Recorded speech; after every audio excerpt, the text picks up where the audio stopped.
All right. You back, Sam? You good? Yeah. Everybody ready? All right. So, last session, you guys, it was pretty eventful. Being chased down by 16 hobgoblins while Caleb got the children out. It was a pseudo six failure of a mission. I mean, you saved some children, but at the end of it, in the middle of it, Carvux and Derkron were captured. Uh, Probably should have been killed, but maybe through some other means, the captain, or not the captain, but Thinamir needed them alive to try to get information out of him for his missing children. So yeah, some things ensued. A really cool action sequence commenced when fucking Darkon threw a knife over to Carvux and cut him out, and he fucking shoulder charged him into a pit. But then a fight broke out that looked like a losing fight up until Nemes sacrificed herself to get the you guys and the kids out alive. So Stenimir gave you a time limit, like a day, to bring his children back, and you guys decided against it and left her to maybe die. I mean, that's what he said that was going to happen. She did. Maybe. So you guys don't know. Probably most definitely died. So yeah, that took up most of the session. And then you guys got back from that mission, went to Fortress. First met up with a little friend named Ugrek, right? Yeah, Ugrek. Yep, Ugrek Zal. Where you told him about your exploits. He felt bad for you, so he told you guys to come by his house in the near future whenever you guys want to stop by. He gave you guys the directions for that. But then in the middle of that, Carvux decided to go visit his family. And decided to bring everybody along with him. Now, Darkon, you went looking for that. I'd like to clarify that motherfuckers just kind of just like, I'm coming. I was like, okay, all right. Yeah. Sure thing. They were insistent on. Yeah. We've been traveling for like at least 3 months now. It's time to meet family. You just got here, motherfucker. Yeah, it took us 3 months to get over there. No, And it back? took 3 days. No, it wasn't 3 months. Oh, okay. It took 3 days over and 3 days back, so only about a week. I've known you for about a week. It's about time to meet family. I mean, Caleb and Carvux have been traveling together for a hot minute now. Derek is just curious. He's a curious little dwarf. There we go. So yeah, what's Silly fucked off somewhere else. For the final time. Potentially. So Silly fucked off somewhere else, and Carvux went to his childhood home, where we got a little bit of backstory to Carvux' past. When you got there, you met up with Ava, his mother, but who answered the door was Kathy, that you found out was Felix's girlfriend for about 6 months now, that he failed to tell you about when you guys were catching up. Maybe for emotional reasons. Maybe there's a reason why he forgot. Who knows? Maybe Well, he slept with Silly. Yeah. Well, technically, slept with, but didn't sleep with. He slept with her. Yeah, and Kathy wasn't there when I came into the room, right? No. Okay. They don't live together. She was just there helping. Gotcha. Helping with dinner. And Carvux knows this. Yes, Carvux is the only one Carvux. who knows about this. But I don't know. Scott didn't really make it clear if Silly was there to sleep with him or not. He was drunk, but he was kind of passed out, so I'm assuming he would have slept the entire night. And Felix is just like, oh, let me sleep in the same bed as her. Yeah, maybe because he was so drunk that he probably didn't remember all that, so maybe he thinks that he slept with her, but he really didn't. So... This is some juicy gossip, y'all. Yeah, maybe something will come of this. So you went to your house, met up with Ava. You gave Darkon and Caleb a little tour of your house as well, to your childhood room that doesn't look like it had been touched. They saw all the paintings and stuff on the walls and things like that, and they were also kind of surprised that your parents aren't tieflings. They are actually human. Both of them are human. So everybody except Carvux is human, and you also found out that his actual name is Leos. And the last kind of scene that we left off on last session was your father walking in, you coming down the steps, and him being unnaturally glad to see you. as you walk in. That's so sad. Yeah. So your fucking brother and all your these crazy women in the house. Yeah. Certainly. So yeah, Ava pops out of the when your house is kind of set up that the kitchen is like right there's like a little doorway right next to the kitchen in the main walkway. So Ava pops out as they're walking down. Your father's just putting his coat on the coat rack. And he turns towards you with like a little bit of surprise at his look at first, but then he calmly collects himself, puts a grin on his face, a very familiar grin that you're used to seeing. He has like a really nice beard. Your father does. He's kind of balding on top, so he just decided to shave it all. But yeah, he has a really nice beard, and you can see that smile through his beard that he always keeps it the same way. And he outstretches his hands, and yeah, he's like, Leos, good to see you again. Father, good to see you. And Carvex walks over. Yeah, so yeah, you guys shake hands, and he like there's like this long awkward pause as he's like looking in your eyes, and his eyes kind of roll a little bit to the right where the kitchen is, and he's just like, Ava, you're cooking. I see you're making my favorite. And he lets go of your hand, kind of like suddenly. He like drops it to his side and he turns towards the kitchen, and walks inside and he starts talking with your mother. Now your mother kind of like stands there at first and like kind of backs off to let him inside, and she looks at him as he's like walking towards the stove, and then she looks back at you, Carvux, with like this worried look on her face. So I look over at her, and I have a puzzled look on my face. Yeah. Considering when I was told by Felix is that I was requested to come back and visit. Yeah, that is true. That is true. So whatever it is, he's not making it apparent right now. Yeah. He's kind of. What the fuck? iPhone, shut up. Fuck you, Siri. Ava looks down at her cell phone. Shame. Yeah. So Ava meets that gaze, and then she quickly collects herself and turns towards Kathy and starts barking some more orders for the final preparations of the meal. That's coming out. So you see Carvux he takes a deep breath, and then turns around to the others and says, "Well, it's not necessary, but will you be joining us for dinner?" Hell yeah.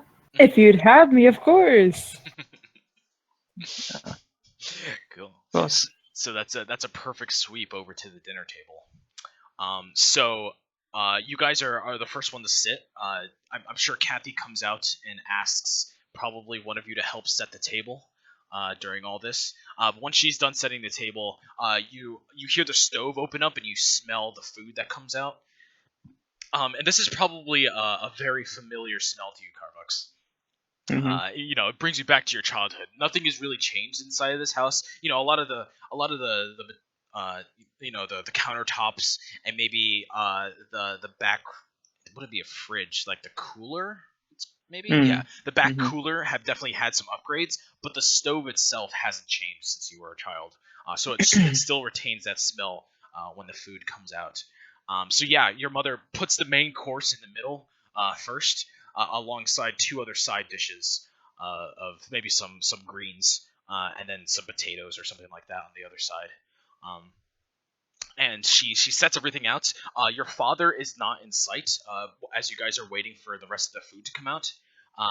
And as soon as she puts the last item, she like stands up, looks down at it very happily, and she looks at all of you, and she's just like, "No, don't touch it before everybody's here.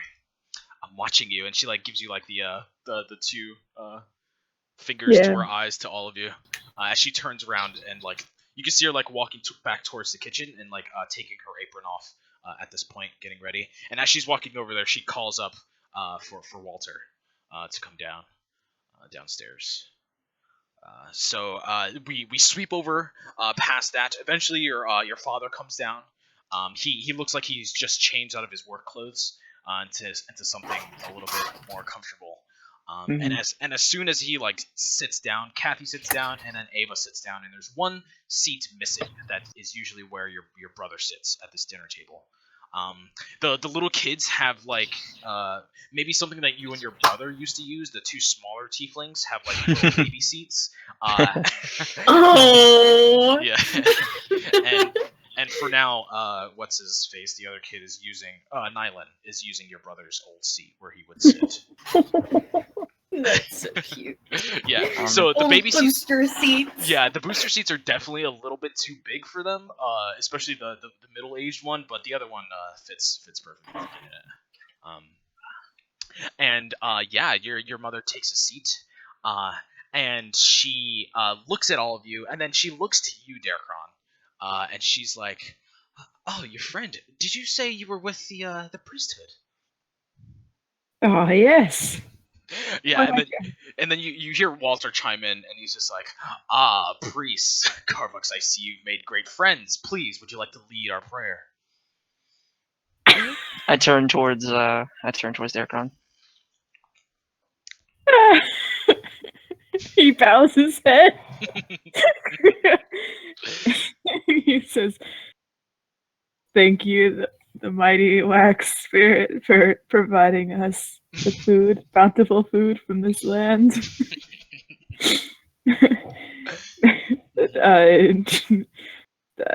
May your rivers run purple forever, and the food be there forever. Nice.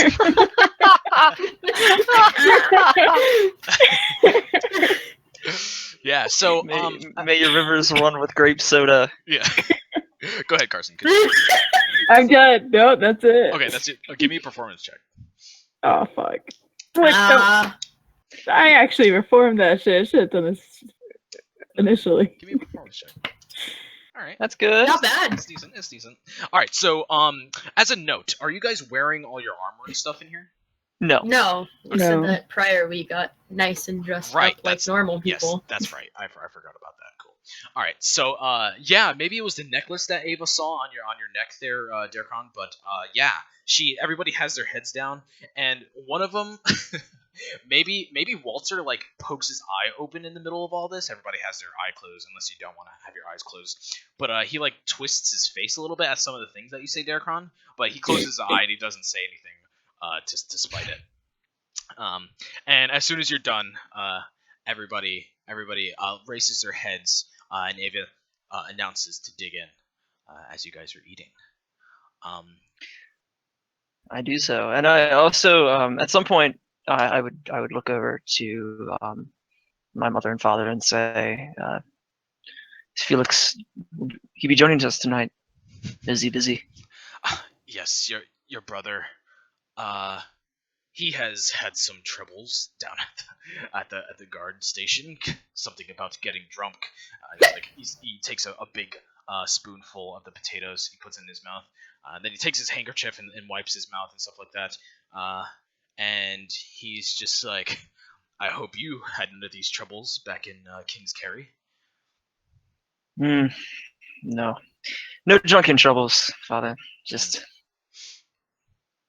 work problems.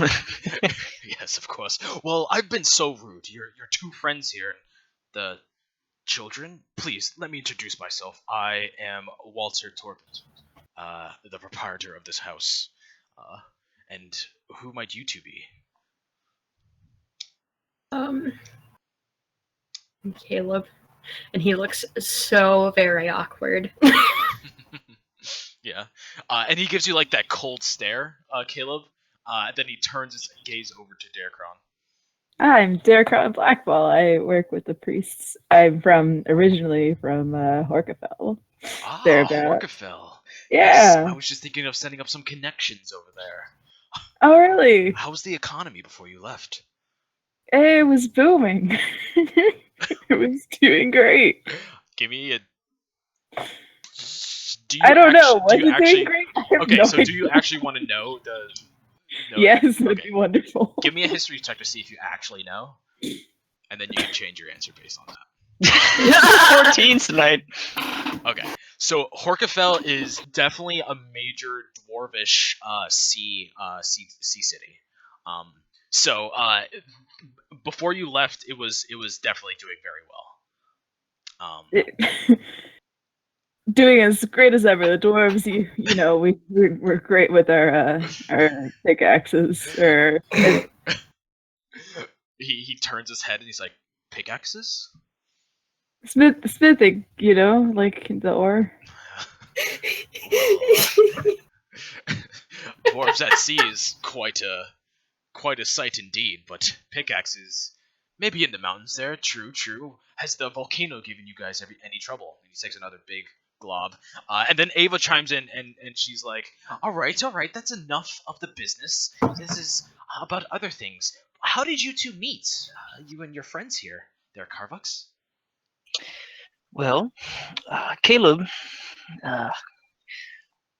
and I met by chance back at King's Carry. As you are well aware, King's Carry had to be retreated. Slightly before that. Yes, awful news, awful. I was worried for you. But then Felix came back with the news. Can I make an insight check to see if she was actually worried for me? Yep.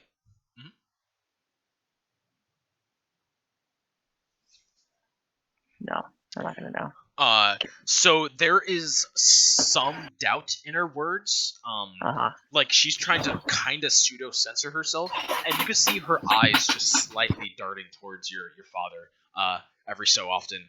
But what she says, you can see like deep down. Oh no, you roll a 6. Never mind. I rolled a 6. You roll a 6. You're garbage. I mean, you want to keep telling me stuff, Nick? Go ahead. No. Okay. That's fine. You see the slightest movements in her eyes, and that's about it. Mm-hmm. Yeah. So basically, he says, "Yes, it was dangerous, but we made it out. No thanks to Caleb. He's not in the army like I am, but I trust him like any soldier that I would work with." Well, and your dad like interrupts you in the middle of this like mouthful of food. He's just like, "How many of them did you kill?" What the fuck? Well, Father, I'd say I'd say quite a handful. Quite. And he like swallows it. It's just like, that's it? Quite a handful? You don't count them? No. Your brother here counts the amount. No. Your brother here counts the amount of thugs he beats in the streets every night. You know, killing those for Marth should be an honor. You know. I'm aware of that, and if you remember during my time there, I fought plenty of them. I don't feel the need to count anymore. Yeah, you just also, knowing that I. Yeah, you also lost your entire party. So what was that about? Obviously, didn't do as good as you were hoping. Could have made up for all of that. And he has and he has that cold stare as he slowly brings a spoon to his mouth. Yeah, you see, Carvix kind of rolls his tongue in his mouth and kind of just like grits his teeth and says, well, that was a long time ago. Things are different now. 1 second, I have to roll something. All right, so your father looks at Darkon and Caleb, and he reads you two very well, and he's just like, "Did you two know about that? What Carvix did before King's Carry?" No. I've known him for about a week. He's a wonderful lad in that time. You didn't tell them. Seems pretty important. They have no need to know. They're not part of the military, are they? Swallows all his food. I mean, they aren't, but considering what happened to the last, members you had going around with you, maybe you should, And he, like, gives a motion with his hand, and he does, like, a little head motion to, like, let them know. So, he had, a piece of whatever food that he was eating on a fork, ready to go, ready to eat, and he just puts it down on his plate, and he turns to Caleb and Darkon and says, "All right then, I suppose that's fair. I've told you all that I worked in Formarth for some time as a part of a From Mars or military Forges? campaign. What was that? What did you say? From Mars or Forges? For more. Formarth.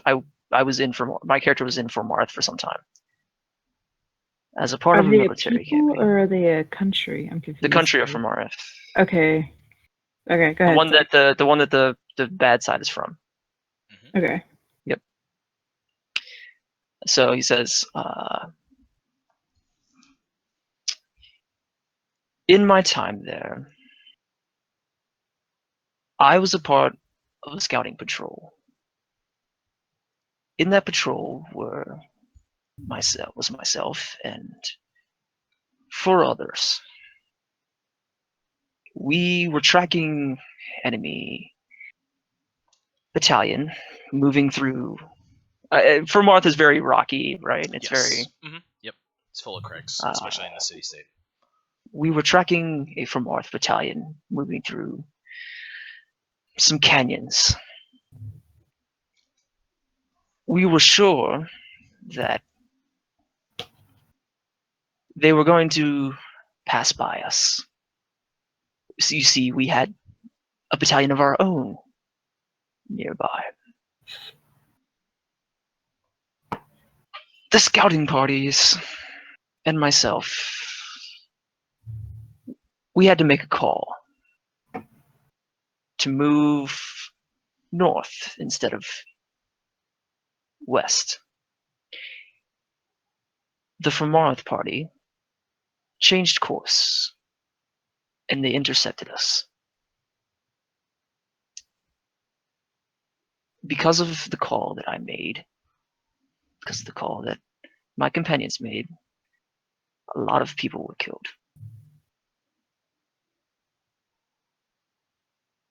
If you remember Sturgis back from King's Carry, he gave me that mission and he helped bring me back into a position of not, I guess I'm thinking of the word. What's the word? I guess I should say. Position of. He helped set me back on track. That's why I was in King's Carry. I was posted there after what happened in Formarth, and the rest is history.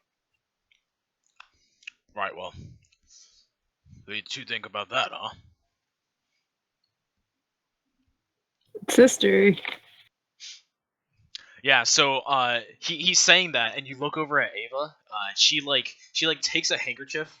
She's like slowly wiping away tears under her eyes. Well, maybe it's just like one tear. It's like the one swipes in, like tilts her head a little bit, swipes it off.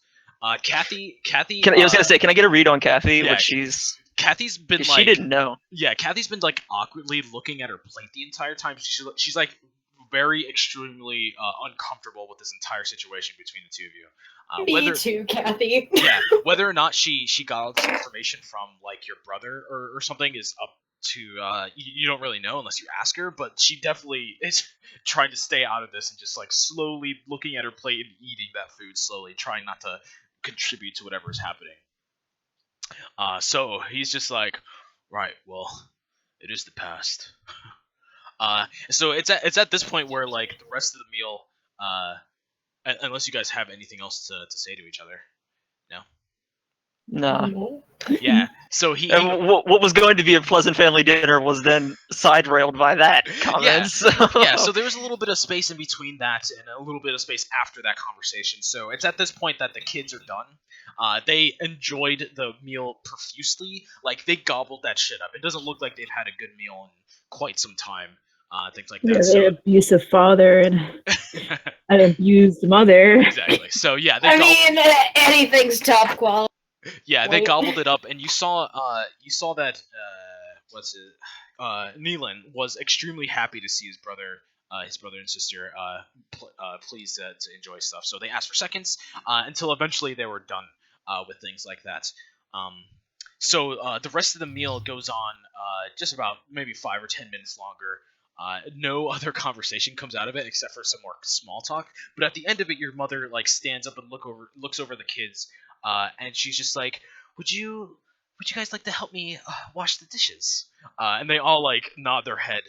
They jump out of their seats happily, take their plates, and run into the kitchen. Um, and it is just the 6 of you or 5 of you left at the table now. Kathy is still trying not to make eye contact with all of you, and it is at this point that your father puts his makes his final chews of his food, puts his fork down, and he like lays back in his chair, and you like see the bulk of his stomach like popping over the table now, and he leans back and he looks at you, Carvux. And Looks at me. yeah. Yeah, I'm looking at him back. Mm-hmm. And he's like, "So, Famara's seen to kick your ass twice. What is that? 0-2 now? Hmm. What are you thinking of hanging it up, Carlux?" You haven't seen the victories, have you, Father? Do tell. Well, considering Formarth attempted to entrap the entirety of King's Carry, it is with Caleb and myself and some of our other companions that we actually brought that magical sphere down, allowing hundreds, thousands of soldiers to retreat, preventing far, far too many casualties. So I guess that's a victory. Might be. Or they could have sent somebody else. You never know. What? Anything else? Commendable? Well, did I tell you I'm a captain now? Of what? A lost city? Holds more than just city. Rank means a lot more than you may think it does, Father. He turns to you, Darkron, and he's just like, "Oi, ever heard of a priest without a religion there?" Religion had to start somewhere, did it not? It did. But what if that religion died out, and there was only one left? No followers. Nobody. Could you call him a priest anymore? He can call himself whatever he wants. Can I ask what you're getting at, Father? He turns towards you slowly, and he's like, "Corvux, I had a run-in with somebody. Somebody very interesting. He gave me something." And he slowly like pushes back his seat, and he stands up, and he turns around to like this little dresser behind the table.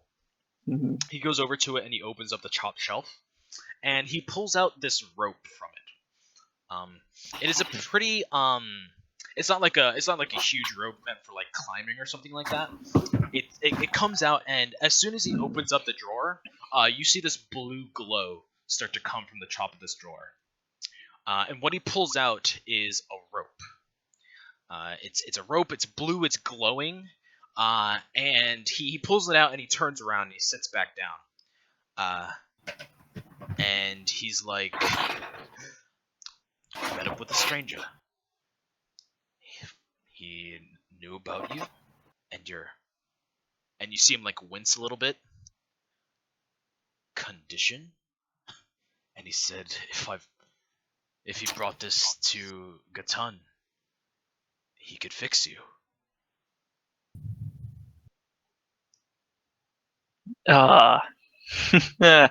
Carvux is looking at him with a very confused face, and looks towards him and says, "Who did you talk to, Father?" Wouldn't give me his name. That's all he said to me. And you just accepted this rope? So he stands up, and he's like, "Would you like to see what it does?" Carlux says, I will probably regret this, but Won't use go it on you, ahead. boy. So he stands up and he starts like, and he holds it in his hands, and you see him like whisper a couple of words to himself. So your family dining room has a huge bookshelf on it. So you're not in that dining room. No, not the dining room. The living room has a huge bookshelf in it, and it's like it's right next to it's through this this archway right next to the dining room. So he speaks some words, and the rope seems to animate itself, and it darts over to the living room, around a corner to one of your bookshelves, and it pops back into the dining room with a book in hand. The book has like a little labeling on the what is it?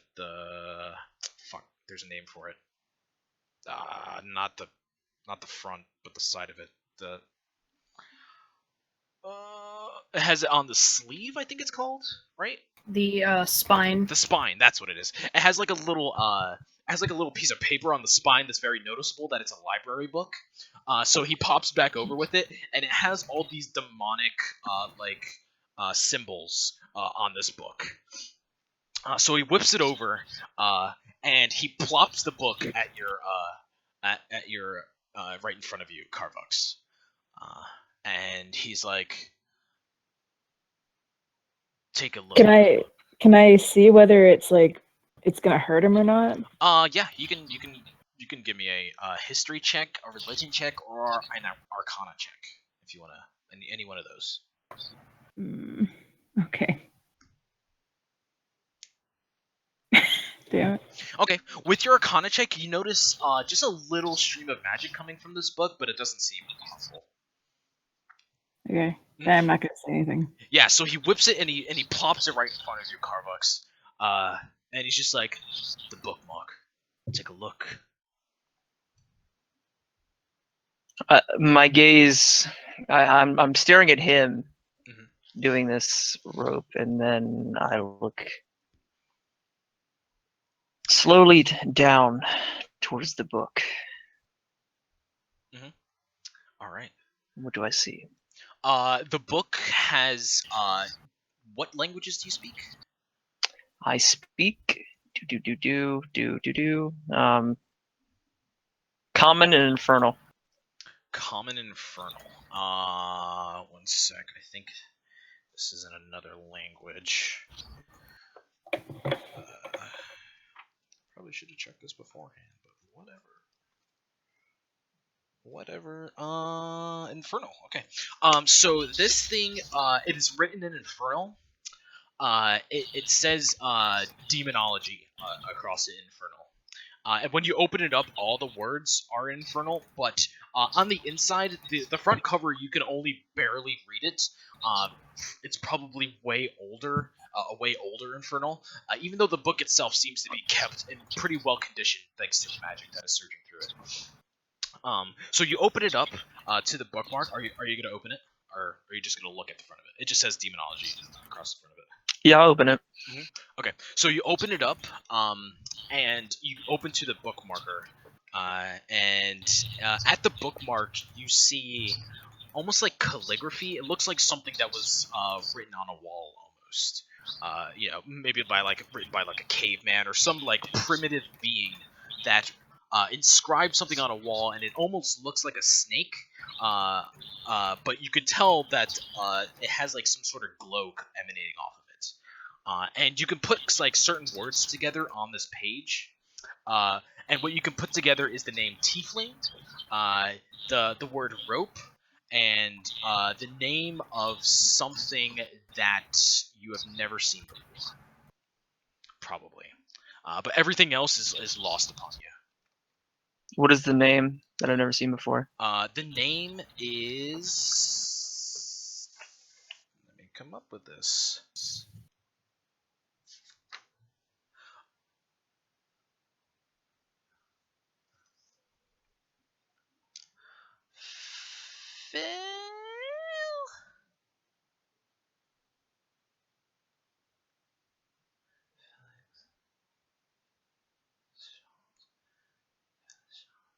Uh, Felishas is the name.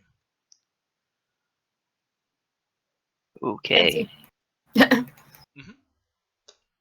Yeah, so your father whips it in front of you, and he's just like, you know how to read it? What does it say? Tiefling. Rope. Felishah. I look at him with a concerned look. Yeah. So, did your father tell you how you ended up like that? I think we talked about it. It's kind of a. I think we talked about it a little bit with like Sam and Carson that Carvux has a idea of what happened, but I don't think it's ever been explicitly explained to Carvux the exact circumstances. It's just that it probably was explained to Carvux that it was just he got really unlucky. Yeah. And like there was just like something happened and he was unlucky, but yeah, certainly. Yeah, okay, it's never explicitly explained because that would probably be horrible. Yeah, so he's gonna try to keep up that lie. Yeah, and he looks at it and he's just like, right there, Felishas. That was the patron that cursed you and left you the way you are. That's all I needed to hear from him. I took the rope. And I can't do it myself. Gatun is a long ways away, and with a war and the shop, who better to leave it up to than the one that was cursed? What needs to be done? That I do not know. He simply said, bring the rope to Gatun. Do you intend to give the rope to me? If you wish to do it. It's either that or I... And you see him, like, pause a little bit. And he sits back down after whipping it over to you. And he's just like, Carvux, this is your chance to live a normal life again. You can put away the army. You can take up the shop. Your brother's not gonna do it. He is planning on moving away with Kathy here. Please. And this is probably like the first time that you've seen your dad be real with you, emotionally, at least. Whether or not you think he's telling the truth or he's faking these emotions, you can give me another insight check. But and Caleb and Darkron, you can insight as well. You're also in this conversation. But he says that to you. Anybody else want insight? Yes. And Darkron, are you also, or you just gonna leave the Caleb? Caleb got 24. Okay. Okay. So Caleb, you've been reading this entire conversation, and there is something you can tell. There's like a small part, almost like the Grinch. Like his heart is like super small, and there's like this little part of his heart that is there that really wants this to happen for the sake of his child, but the rest of it has been so angry this entire time. Not really angry, but just like spiteful almost of Carvux's condition and what he had to deal with. That he is really only doing this so he can clear his own name. Yeah. And his business. You've presented me with a lot, Father. Can I at least have some time? I don't see what there is to think about, but sure, I guess. You know where we live.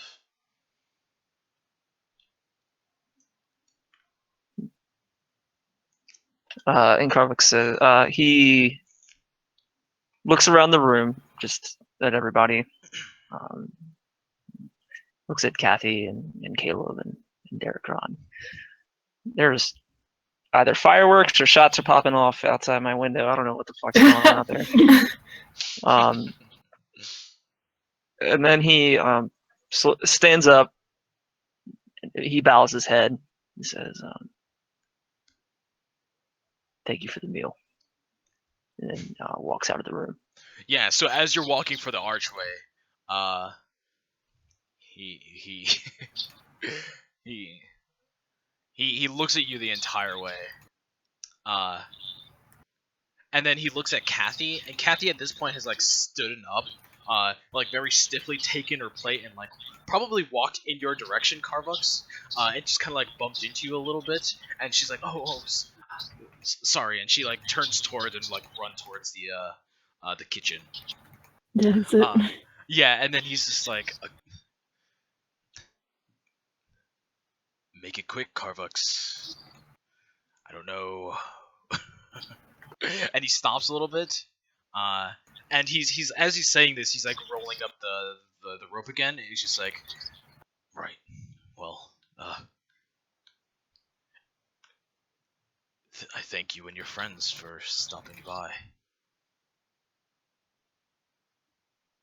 Yes. Give Felix my regards. Right, I will. And then Carvux starts to walk out of the room. Darkon is going to quickly stand up, say thank you for the meal, and leave. Yeah, Caleb's not gonna say a single word. Make sure you grab the and- children also. Oh yeah. No, I'm gonna herd them like a mother hen and be like, come on, let's go, kids. Assuming that Yeah. the dishes are done at this point. Yeah, what were you doing, Caleb? Caleb just doesn't say a word and just follows Carvux out. Yeah. So as Darkon is walking out, he's like, a priest is always welcome at my door. And he gives you a nod, Caleb. And his nod, you can see like this snide look on his face, like, yeah, I know what you saw. And he like turns around as you're leaving, and he puts the rope back into the dresser, and he goes up the steps. So Darkon, you go into the kitchen and you see the kids are like on little stools at the sink, washing the dishes. The sink is not really, it doesn't have a faucet or anything, but you see one of the little kids like walking in with like a bucket of water from a well out the back, and he like pours it into the sink, and everybody else is helping to wash the dishes. So you walk in, and they're probably relatively done at this point, almost. So Kids, it's time to go. yeah, and they look up at you and they're like, no, and then Abe was like, going so soon? We haven't even had dessert. I'm too full for dessert. I need to set the kids up with their place of residence. Oh, right, of course. Well, it was so nice to meet all of you. Please do come back. Of course. Yeah, so the kiddies are obviously against it at first, but they clean themselves off, and they walk with you out the door, and you guys are outside with Kathy and Ava waving you off as you leave, and you are back in the city. So at this point, that was dinner time, so it's probably around like 8 o'clock, or 8 or 9 o'clock, pretty late in the day. Now, when you leave the house, and you're back in the city. Okay. That yeah. was interesting, Carvux. Okay, so I was gonna say before you reach my character, he's kind of away right now. He looks like he has kind of like a 1,000-yard stare, and he's kind of like rubbing his temple. Maybe when you get onto it, because he's probably outside and he's probably just like staring up at the sky and just like shit. Not like maybe not staring up at the sky, but he's definitely just like he's in deep thinking. Okay, well, I'm not gonna disturb him. I'm gonna turn to Caleb and be like, Ogric wanted us to go visit, and he had a really nice armor set. I'd wait for Carvux. Okay, so the kids have eaten. It's getting dark. I'm gonna give Carvux, like a few minutes to himself and walk over and say, Carvux, we should probably find somewhere to sleep tonight.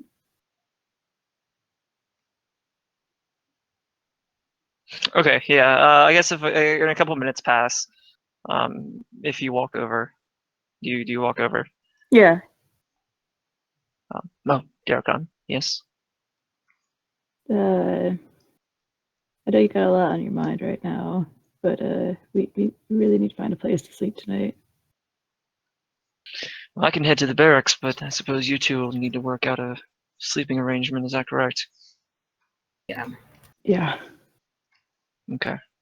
What are your plans for the children? I was gonna check out one of the churches nearby, see if they have a place. If not, we're gonna have to take them to where they do have a place where they can take in children. All right. So I guess tomorrow on the list is to drop the children off and we'll pay our friend Ugrak a visit. Yep. You have a lovely mother, by the way. What'd you say? I said you have a lovely mother. She's very nice. Yeah, yes. That is my family. And he looks, and he has sort of like a, not, I wouldn't say, like, he sort of has like a defeated look on his face at this point. He's just like, I apologize if it was not what you expected. And the part about my past, I'm sorry he made me bring that up. I'm sorry that he made you tell us something you weren't ready to. My fear was that I didn't want to give you that information just yet. It was sure something. Oh, sorry, go ahead. I said I'm sure you didn't. It was a hard time in my life. I'm getting through that now. And it's with people like you and Caleb that I'm able to provide a second chance.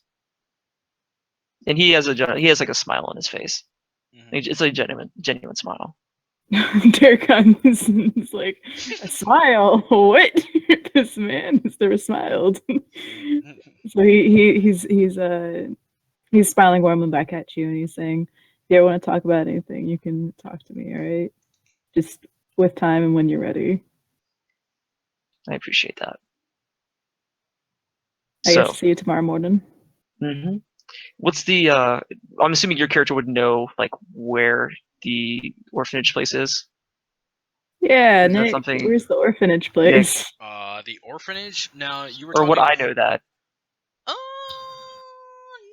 I mean, you would never really have a reason to visit an orphanage before. Not particularly. I'm just curious if I would know that it would generally be in the like the churchly area, and I can say, here's this. Here is this. You could just ask people monument and just say, you wouldn't know right now, but you could just ask people. Unless you want to give me a history check, I'll check. Fuck it, I'll give a history check, and then if that doesn't work out, then I'll just ask people. Yeah, I mean it's not that late. There would be people in the streets. Did that roll? Yeah. Okay, 17. Okay, yeah, you've heard of one. Yeah, I'll just inform Darkon of where it is, and I'll say, meet you there in the morning. Of course. Sounds good. Yep. Yeah. So Kovacs walks past Darkon, and I'm assuming Caleb's there too. I don't know if you're off to the distance or anything. Yeah, he's there. He's just very quiet. Okay. Then if Caleb doesn't say anything, then Kovacs just gives him a nod and walks over to the barracks where he will be spending the night. All right. Cool. So Carvux, you go off by yourself, right? I do. Yep. And Darkon and Caleb, you guys are gonna go together to find another place to stay. Yeah. All right. So are you gonna go to a place nearby, Caleb, or are you gonna go back to the other place? I forgot the name of it. The drunken something or the sleepy something. Let me get my notes out. Somewhere close. There's no reason to go back. Yeah. Okay. You gotta go to another place. Yeah. Cool. So there is the district that you walked in was pretty residential, so you're gonna have to walk out a little bit. But eventually you get back to the city part of the city. And you find a nice little inn to stay in.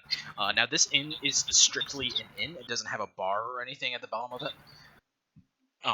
and it is actually it's pretty nice, but it's a good price. It's probably around 2 gold to stay here for the night. The kids will stay in the room with me. I want to keep an eye on them. Yep, certainly. Does Caleb want to get a separate room? Yeah, it doesn't matter. Okay. Yeah, same. So are you gonna perform tonight, Caleb? Yes. All right, give me that performance. Nice. So Darkon, are you gonna bring the children up to the room, or like first thing? I guess if Caleb's gonna perform, we're gonna stay down and watch him perform. So this isn't like a like I said before, this doesn't have a bar or anything, but there's definitely like a lobby that people are coming in and out of. This particular inn has around like 5 floors, so it's a little bit bigger than normal inns are. Normally they stay around like 2 to 3, but this one's actually pretty large, and really goddamn nice. Hilton. Yeah. Yeah, damn. Yeah, and really nice. So, it's actually I'm gonna make this a chain of inns, actually. We're in a fucking chain. Yeah. Let me name it the. Let me think. Thinking recently, I saw a bunch of people with like necklaces in real life. It's like, I don't have a cool necklace. I don't want a cool necklace. Yeah. I want a rapper chain. A rapper chain. Let's just call it the Hilton. You guys want to see? You guys want to read? While Nick's doing that, you want to hear some Celtic Irish names on the random name generator? Oh God. Sure. Jesus Christ. Miradoc O'Dublin. Killick MacNiad. Cullion O'Moyoris. You sound like Siri when you just give her like random letters to try and pronounce. Makta Osaide. Comsile O'Kernacan. Or like a really bad text-to-speech engine. Anthony McGuadar. McGuader. I like it. McGuader. Nice. I got a name. It's fucking. Somebody needs to just get rid of Ireland. Yeah. So. Get rid of Ireland. Just nuke Ireland. Yeah. Shane 2017. So these chains of inns are actually called Lotus Inns. They're primarily owned by elves. That came from. Ooh. I was gonna say someone's happy they chose that. They came from a very specific part of the Elvish home continent. That started this. So it's very think of like Asian culture almost as you walk into it, but very elvish and things like that. So a lot of the Asian things that you see are replaced by branches and just like a very natural looking thing. So when you walk into the lobby, it has like these big trees growing in the middle of it with like a little pond and fish in particular sections, and some other sections where like you can walk through like a little sand sort of like very beautiful area, pretty much is what you're walking into. So you walk into here, and there is like a little stage. It looks like they have it set up like in the corner almost. It's almost like a cafe, but not really. They do serve food, but it's not. It doesn't have like drinks or anything at it for alcohol and things like that. So there is like a little stage for you to perform at, Caleb. And currently at this part of the night, there looks to be a couple of people like just hanging around, but when you start playing with your performance, they all come to listen in. Some people, as they're walking in with their families, also come over and listen in. They have like lounge chairs instead of like your normal bar chairs as well. This lobby's pretty big, and you're putting on a very good performance for all these people, so you don't have to pay the 2 gold. Now, Darkron, you took the kids to go listen in on this performance, right? Yeah, as we're watching, I'm elbowing random people, like, well, gently elbowing. I'm like, hey, that's my friend. That's my friend up there. Nice. So Caleb, give me a perception check while you're on the stage. Nick, I'm just curious. Would it be general knowledge, and you can tell me no if not, that there is an elven like nation? Yeah, I haven't made one yet, but I can point one out. Okay, I'm just curious. Ooh, buddy. That sounds kind of. Let's go I don't know. there. I just had like a cool thought that I may talk to you later about. Yeah, certainly. So the elves would actually come from these continents, it wouldn't be from Cleveland. So Almudine is very populated with elves. And the broken. I can bring you over here. Can we switch over to the world map? Yeah. Whatever. The Broken Yeah, Isles. that fucking disaster. So much shit on here. There's so much writing. Yeah.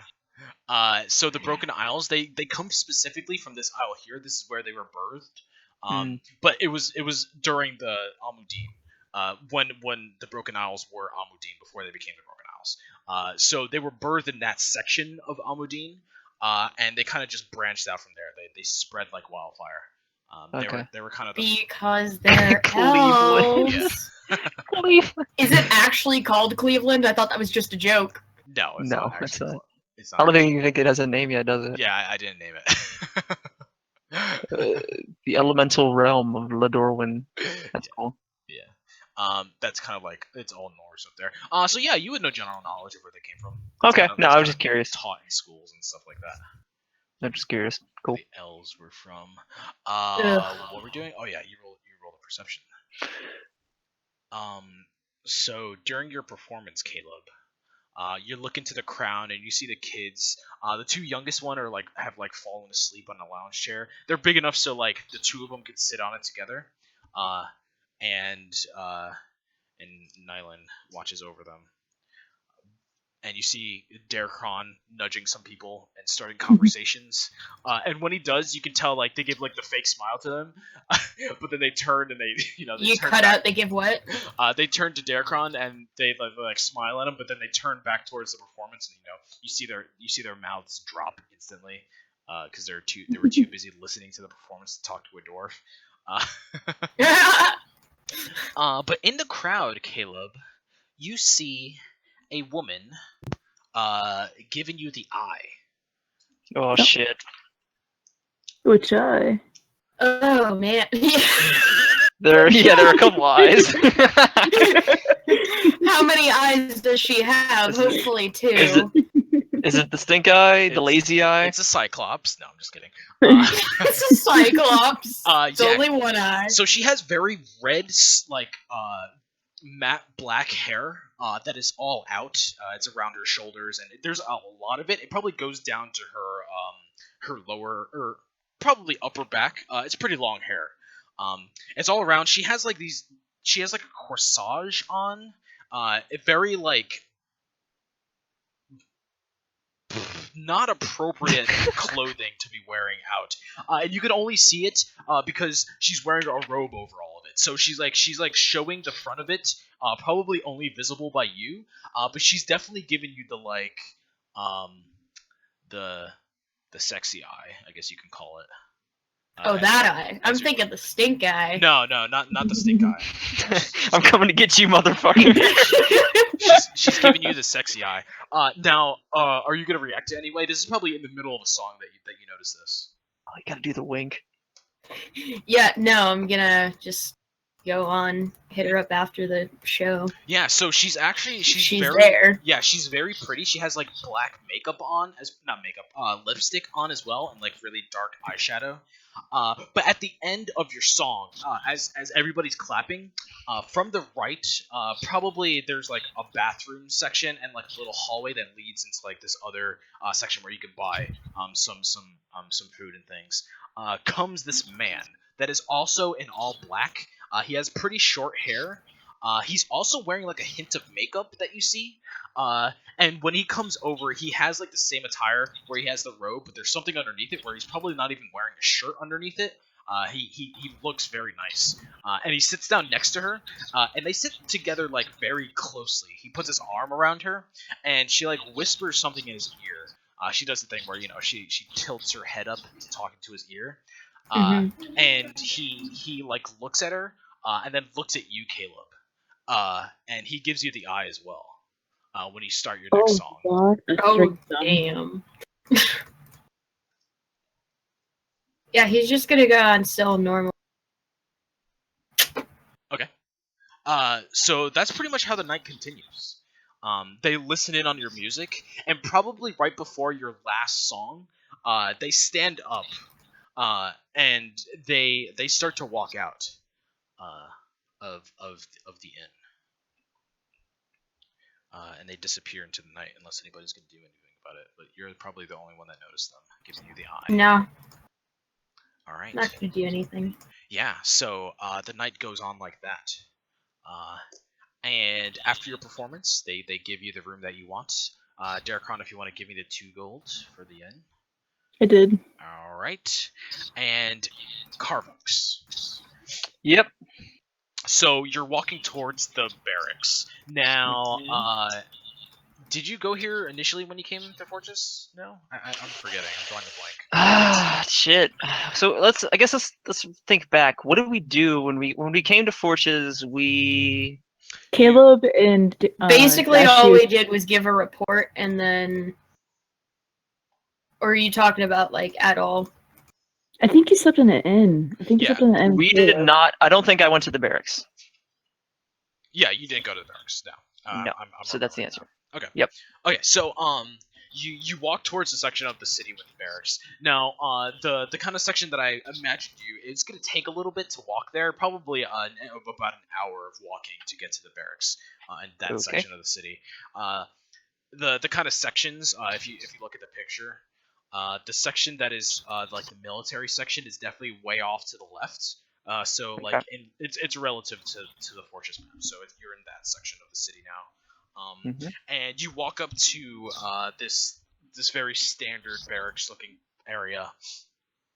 There is obviously a gate that is being guarded by 2 guards, and they see you approaching. You probably have your credentials that you just show them, and they let you in. Yep. And yeah, you are let inside, and you are initially met up by you go to like this standard like desk where this very porky looking man is doing some papers.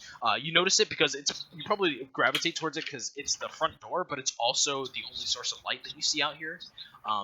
And you walk over and you go to the door and you look to the right of you, and you see the porky looking man. He has like a he's actually an elf.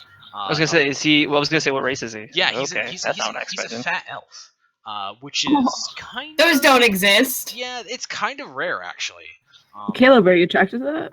No. Is it rare because like normally their metabolism is like uber high or something Yeah, like that, or that's actually it. okay. So yeah, he's a fat elf, and he's like looking down at these papers, and he has like a stack of them to the right of him, and he looks up. He has like glasses. He's partially balding as well. Man, this guy hit the shitty lotto Yeah, of elf DNA. he's not too attractive, and he looks up at you, and he lowers his glasses, and he looks. He's just like, "Who is that?" Greetings. The name is Captain Carvox. What are you doing back so late? Come back from night's watch? Actually, I went to visit my family. Visit your family. What are you doing back here then? Well, figured I should at least check in. Didn't want to stay the night. Not particularly. Right. Well, when you're going in, please don't wake everybody up. Of course not. So he looks at you, and I forgot elves actually have dark vision. So he looks at you, and he looks at you. Oh, guys, question. Oh, what's up? Where's our gear? It's like, I'm assuming it's like, is it like in a backpack with You us? could have taken it with you. Yeah. Yeah, I would assume it's like in a backpack Yeah, with us. Okay. Damn, that heart attack. No, I wouldn't do that to you. I wouldn't say. I was like, oh. That's fine. So he puts his glasses back and he looks at you again. He's just like, I think I've heard of you. Oh. Not too many tieflings around here. No, we tend to be pretty unique. What was your name? Like- Kibix? Kavu? I think it was Close. Kavu. Close. It's Carvox. Carvox. Yes. Yes. Little madam was looking for you quite the other day. She was not too happy. Hmm. Are you Who? familiar with Margoose? Miss Fletcher. I'm afraid I'm not. Did she Well- leave any of the information? leave her information. No, she was causing a bit of a stir outside of the gates. The only reason why we knew her was asking for a Carvux, and I went through the records, as I do, and you were the only tiefling that we had on record with the K name, Kibix. Yes. Yes. Nick. What's up? Do you history check? Do I know this person's name? I don't know this person's name. The portly guy? Yeah, sure. Give me a history. No. Oh, Margoose. Fletching. Margoose. I don't remember that person. Yes, give me a history. Would I know this person? Give me a history.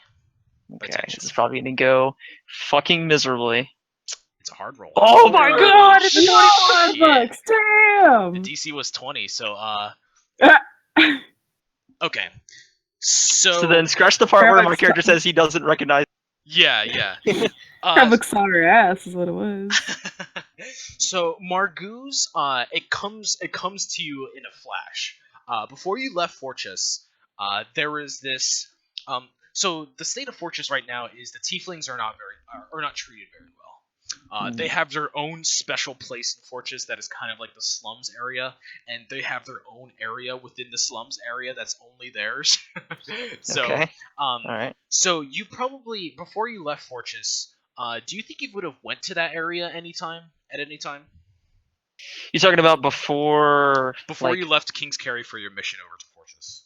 Yeah, I'd say so. I'd say I probably would have just made a trip by. Yeah, sure. Yeah, so even if you were within the vicinity, you were. Margoose was the leader of almost like a kid gang in those slums. But at that time they were much older, probably around 18. When you were around there, so if you she's older now, right? Yeah, she's probably wouldn't be too far off from my age. Actually, really. in tiefling years, that would be she would probably started all that when she was like 25.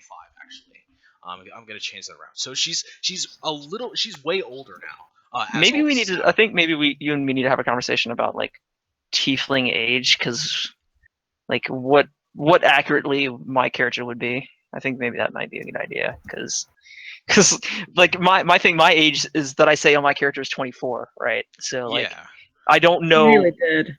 what that means in tiefling years, right? It's so in maybe it's we in need the to player's handbook. I can look it up real quick. do you know where that would be? Like live past like 75. Yeah, it's in your race.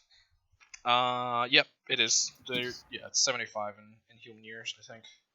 It's 70. What? Hold up. One sec. Size, speed, dark vision. Did you just read that from the book, Sam? No, I know it offhand. Jesus Christ! All right. Age, Tieflings mature at the same rate as humans, but live a few years longer. Oh, a longer. Holy shit. I thought they had a different lifespan. Okay. So yeah, she would have been the leader of this like sort of like. They don't live longer. Yes. It is literally what is in the player's handbook. Yeah, they live a few years longer. It says. So yeah, she would have been the leader of that gang when she was like 25. Back when you were younger than that now. So I'm gonna assume like when you left, you left in your like 20s or so. Yeah. So yeah, she's probably around like 30 now. She's older than me. And yeah, and you recognize her because you had a run-in when you went to Fortress. That you were just there to visit because you heard the stories of how they were being treated, and you were lucky enough to be with a pretty established family. And she actually mugged you when you were younger. What the fuck? And what have we been like friends ever since? No, she just seemed to come out of the blue and ask you for your name. Okay. It's mugging you. She mugged you for your name. So I guess with that, Carvux would look at the first thing he would say is, "I'm sorry, I didn't catch your name." Well, oh, I'm Tobin. Tobin. Okay, and let me write that down. Tobin, did she look particularly? Ruin one of my favorite names. I'm gonna get rid of some. Tobin. Obese elf. Bald. And what's the lady's name? What's the lady's name? Margoose. Margooz. Gooz. Margoose. All right. Tiefling side piece. Damn. All right. Yeah. So I say, Tobin, did she look particularly distressed? Or... Distress is the half of it. She came here with their, I guess they call them a band now, but they used to be a band, but they're more of an army of tieflings, knocking at the front gate, asking for you and some others that she had a bone to pick with. Bone to pick with? Does she mean to attack me? Do you think I know that question? I didn't ask her. She's Oh. crazy. All right, Tobin. I appreciate the information. I'll No problem there. look into that. That'll be all. I'm gonna head in for the night. Right. Good night. Night. And then I walk past him. All right. So you walk inside. Now there isn't. When you walk in, it's like a long hallway that opens up into this middle section that goes into branches off into the rest of the barracks, and stuff like that. So at this point of the night, everybody's like pretty much been turning in. There's probably one or two offices that you see where people are just doing paperwork and things like that. And finalizing some things. But as you walk through the barracks, it is very familiar to you. And you probably know where the keys are stored. So in order to get to like your section, a lot of the sections are. Oh wait, no, this is a barracks. It's not a prison. Okay, that's fine. I was like, do I have to steal the keys to my own barracks to get in? No, It's like, oh my god, I'm horrible at stealth. No, that's fine. Yeah, there's plenty of open space, so you can just pick whichever one you want to go to. Yeah, I just find a bed and sleep. Certainly, yeah. Probably not even a bed. It's probably just like a cot. Yeah. So yeah, nobody stops you in the middle of the night. And Cool. You Yeah. reach your bed and sleep for the day. So morning comes. For the whole day. Wow, man. I knew that meeting with your family was draining. Talking to your shit. talking to your Fucking father and mother who hate you tends to take a lot out of you. Your mom hates you, that one manly tear. Yes. So the morning comes. What are you guys gonna do? Eat My some first thing food. is Carbox has no reason to visit the Tiefling slums just yet, so he's gonna go and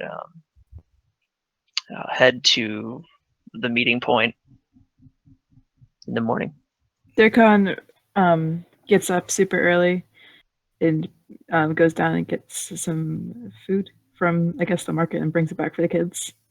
All right. Well, Carbox has also donned his armor on and everything by this point. certainly. Yeah. So what quality of food are you gonna get, Dirkon? Poor, good, or excellent? Excellent. All right. Ooh, Excellent. damn. Excellent's gonna cost you An arm and a leg. It's gonna cost you 20 silver for excellent food. 20 silver, Yep. which is 1 gold is 10 silver. Yeah. No, 1 gold is 100 silver, I believe. What the fuck? Oh my god, okay. I think. Okay, so That's that's only 10. 100. Yeah, then 100 copper is 1 silver. Pretty sure that's the exchange. 99? No, 89. Okay. Alright, yeah. Is that for 1? That's for 1 plate of food. Yeah. So I have 3 kids, myself and Caleb. Mhm. Five. Yeah. So that's 100 right there. Okay, yeah. Mhm. Okay, so it's just 1 gold. Okay. Yep. This one goes for all of you. Yeah. So yeah, the food that you get is a really nice breakfast fish sandwich. Maybe no, it's whatever you want. I That guess. sounds disgusting. Yeah. It's like I just ate. Yeah, I I want like a full English breakfast from the nicest diner. Okay. Sure, you The can beans do and that. everything. Sure, they have that available at this inn. Whatever your heart's desire. A So- goddamn fish sandwich for breakfast, you heathen. Yeah, No, the That's nasty. finest fish. that's sandwich. nasty. I don't know what I was thinking. So yeah, they get you a really nice meal. And you bring it up to the room. Caleb, Derkon walks in with some nice breakfast food. What are you? Well, I'm gonna knock at his door and like leave it in front. I'm not gonna walk into his room. Yeah, I don't know what he was doing last night. Do you think Caleb's gonna be up? Yeah, he'd be awake. He'd answer. How early though? Are you talking? You said early, right? Yeah, not too early because I woke the kids up like 7. Oh yeah, he'd be up. All right. So yeah, you get your meal. So Carbux, you're immediately gonna go to the meeting point. Correct. Yeah. I'm thinking about what I might do. Yeah. I think that's a good plan. I'm just gonna head on over to the meeting point. Okay. After getting probably like eating some breakfast that would be at the barracks and. Yeah, it's the breakfast there is like better. It's like high quality slop. Almost. That's fine. I'm used to eating high quality slop. Yeah. So. It's not the worst stuff. It's not like prison food, but it's not. It's high quality prison food. It does the job. Yeah. It doesn't taste bad. But provides nourishment. Exactly. So on your way over to the meeting point, give me a perception check. Perception? Yes, sir. Alrighty. 15. Okay. As you're walking over, 1 second. It's never a good sign. Jesus Christ. Well, if that's their stealth roll, then I'm fucked. As you're walking over, there's this little section of the area that you're walking to. It's like an especially fast way to get to your meeting point. And as you're walking there, you take this street that has like side markets almost. It's almost like a little back alley like market, and there's people that walking through it. They're getting their like morning supplies and things like that, trying to beat the rush. Yep. But there's this one stall that this pretty young boy pops out of. This boy, when you look at him, he looks homeless. First off, he's like in tatters and stuff like that. His hair is all over the place. It's kind of long and drooping. His face is extremely dirty, almost to the point where you can't really tell what like skin color he is until you look at his hand. And he has pretty dark ish skin. So he's like, because it looks like he's been out in the sun pretty much constantly. But he pops out and he runs into you. And when he runs into you, he like staggers back a little bit. And he's just like, "Hi, watch where you're going!" And he turns around, and he starts running. So, being somebody from the city, Carvux has a pretty good idea what's happened to him. Sorry, did my mic just cut out there? No, you're good. I heard it. Okay. Being as somebody from the city, I think Carvux has a pretty good idea of what happened to him just a second ago. Mm-hmm. Can he check and make sure he didn't just lose money? Yeah. So how would I check that?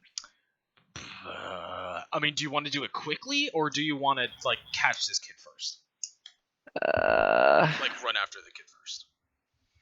If you want to check it quickly, you can. I'm gonna give you a perception check. If you want to check it thoroughly, I won't give you a perception check. But you know, checking it thoroughly, he's gonna have a head start on you. Did you feel him take the money from you? I'll do a perception check real quick. Okay, so you're gonna check it quickly. Nope, I can't tell. So you look at it and you're not quite sure if he took anything. Okay. All right. Well, Carvux just shakes his head and just like ridiculous, and then continues to walk to the thing. So Carvux, take off 5 gold from your. Okay. Base.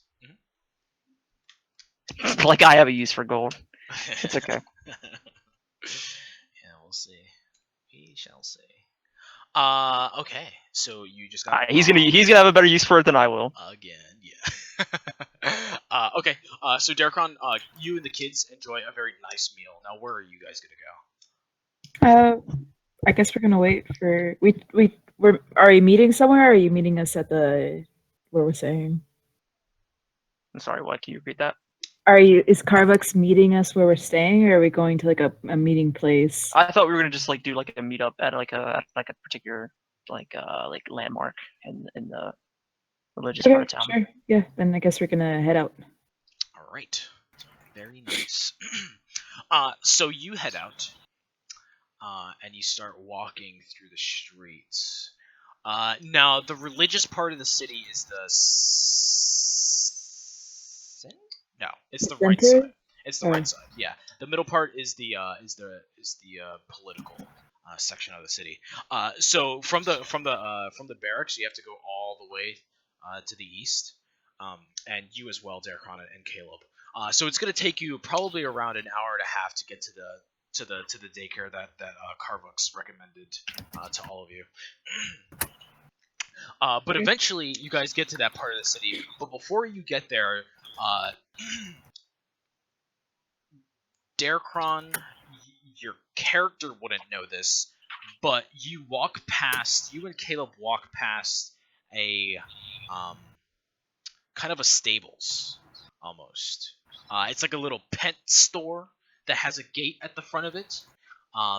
And you hear, as you're walking through the city, give me a perception check, you two.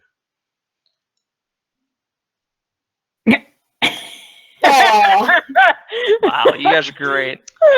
You guys are just like me. You guys are just as bad as me.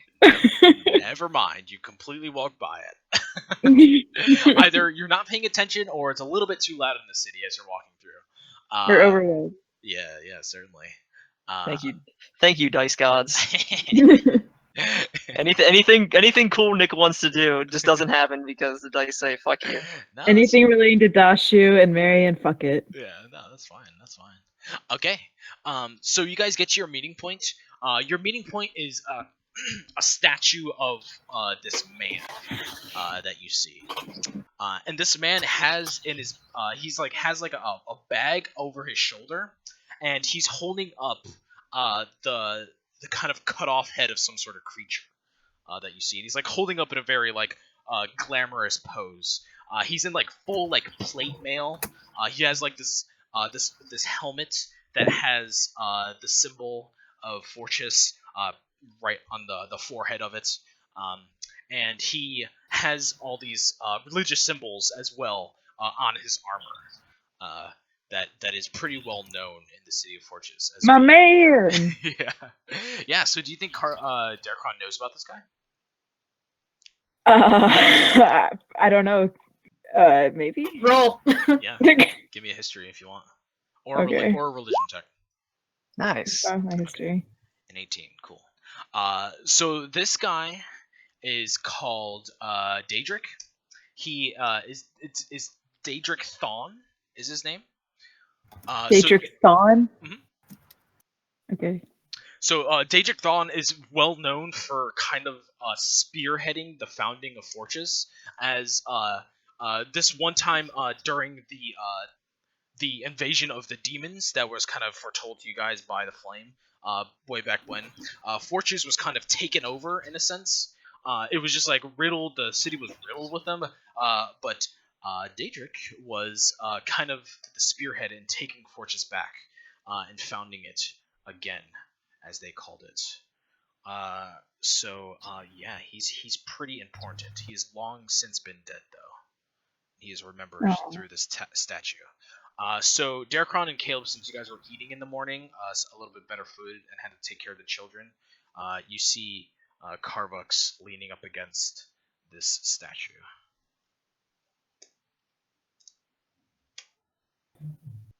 Okay. Hey, Carvux. Good morning. Good morning. Good sleep? Heck yeah. All right. Staying in a nice hotel called the Lotus. Here's a new chain in town. So many. All right. I think I've been there. The food was didn't have any good beer though. It was a little disappointing. Beer drinker. Yeah, I enjoyed the beer as much as the next dwarf. Are you saying something, Sam? You're really soft. Exactly. Okay. All right. So I bet you can probably hold your own better than Silly could. Speaking of, looks towards the camera, breaks the fourth wall. No.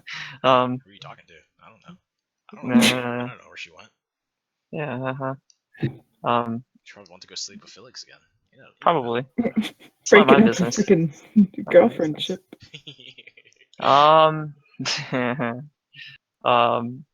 I guess what Carvix would say is, all right. Well, I suppose we need first thing off the docket today is we need to find these kids a home. You say you have a place in mind.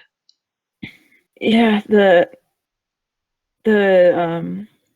what's the name of the worship then of the wax spirit? Is there like a name? Like, there's Christianity. Wax spirit entity. No, they wouldn't call it Perfect. They wouldn't call it this wax spirit. They would just call it This is a good opportunity, Nick. Don't get a dumb name. You say as you suggest wax spirit entity.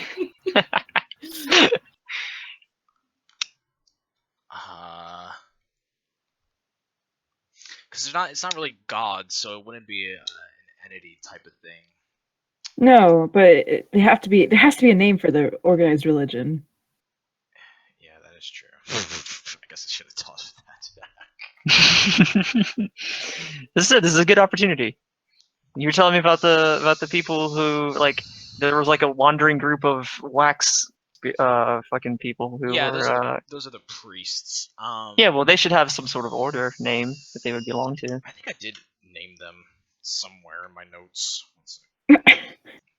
One sec. I apologize for this. I'm sorry. You done fucked up. You done did it now, little man. Man, I'm just preparing you for when the commissar plays with us. Okay. Oh yeah, he's gonna want to know like he's gonna want to know the Pope. He's gonna want to know the Pope. I would have been torn apart if I didn't know this. Shit. Who the Wax Pope is. Wax Pope. That's gonna be Derek Cron in 10 years. All right. Wax Pope. See, the way I kind of view all this is that it's kind of worshipped in the way that like Vikings worship their god. It wasn't gods though. It was like the spirits. So you of the mean land, paganism? Almost. It was kind of like the spirits of the land, you know. They wouldn't call it like an organized thing, but it is organized. So in a sense. basically, like paganism. But they also didn't have wandering priests. Yeah, that's what I'm saying. It is and it isn't at the same time. So that's okay. If I do a Google search of worship of the land, what pops up? That would be something called. Okay, apparently a bunch of stuff about Israel pops up. No, it's called pantheism. Really? I mean, yes and no. Not particularly worship of the land per se, but Well, pantheism is like and spirit things. Is there one specific deity that is associated? I say deity, but like, is there one particular spirit with the wax that kind of like rules everything, or maybe not rules everything, but has a guiding hand in things? It's just the wax spirit. Nobody really knows. What the fuck? That's the great question. That's probably what Viadra and the other guy are trying to figure out through their studies as well. The guy. Yeah, I forgot his name. So Yeah. maybe you do like a Bloodborne-esque name and just go with it would just be the clergy of the clergy of the spirit of If wax. they have a church in the town, there has to be a name for the freaking thing. Okay. Yeah. This is like the church of or something. the church of no one knows. You could just call it the Church of the Land, maybe. Church of the Wax Spirit. Setel? Church of the Spirit. Church of the Setel. Yeah. Setel. Oh, how do you pronounce it, by the way? Is it Setel? Setel? Setil. I've always said Setil. Setel. Okay. I don't know, Nick. You may have to have something set up before the commissar shows up. He's not gonna like this free form religion here. Fuck. Let's just call it the faith. The faith. Yeah, okay. Sure. Church of the Faith. As long as I've been with the Church of the Faith. Insert religion here. Church of insert religion here. We've had a place for children with no family. People when they come in days of worship, we would collect some money for their food and their clothing. So there should be a place here for them. How about the Faith of Setil? The Faith of Setil. That was me talking on Carvex, by the way. Yeah. Okay. So if someone says they're like, would they say they're Setilian? Or is that like the name of somebody from the continent is Setilian? Setilian. I don't know. I'm asking. It's Italian.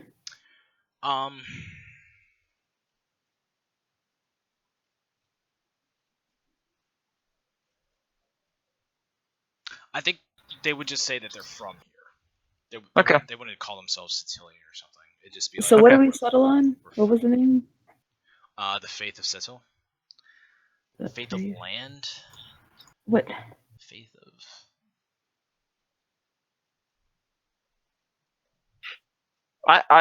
I personally just think like the Church of the Spirit of Wax. We could just call it Spiritism. Church of Spirit of the Wax. For fuck's sake. That's not an uncommon thing for churches to just names. Yeah. I can call it like I'll come up with something. Fuck it. Okay. I'll come up with something. All right. Scientology or some bullshit. Flying Spaghetti Monster. Yeah. Certainly. Okay. It's too much to think of right now. So basically you tell me that they have a place. Say all right. Well, I'll follow along, but I believe you'll have to take the lead on this one.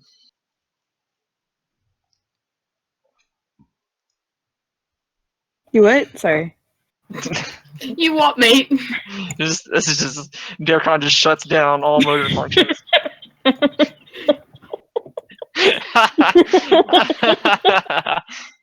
All right. Basically, what I just said to you was, I'll follow along, but you're going to need to take the lead on this one. This is out of my realm of expertise. Oh, of course, no problem. Thank you for coming with us. All right. Least I could do. Certainly. Okay, so you take them down to this church. It's the statue that you met up is kind of like up on a hill, almost, and it leads down into this like huge arena where this huge church stands in the center of this fortress. And like it's almost like this huge crater that you walk down. You walk down these steps, and just you could see like all around you. All these buildings that are interconnected, and this one building that you're going to, that is kind of like behind the church, it's in between all these like kind of modernized, not current day modernized, but in terms of the times in Fortress, like very, it looks like they've been newly renovated, and in between these newly renovated church houses is this like wooden one. In the middle of it, that doesn't look like it's been touched for centuries. So you go up to it, and there's this. It has its own like set of stairs leading up to it that have been renovated itself. But eventually, you get to this other pair of stairs, like halfway through. That is the original old wood that was originally made from it. And when you reach the top of the steps, it's not too many. But you reach the top of the steps and you arrive at these big oak wood doors that are inscribed in them is Elven, and it reads Caleb. You read Elven, right? Elvish? Yeah. Okay. And it reads Warm Hearth, all welcome. One of them is Warm Hearth, and the other one is All Welcome inside. So the name of this this kind of nursery, I guess you can call it, or orphanage, is Warm Hearth.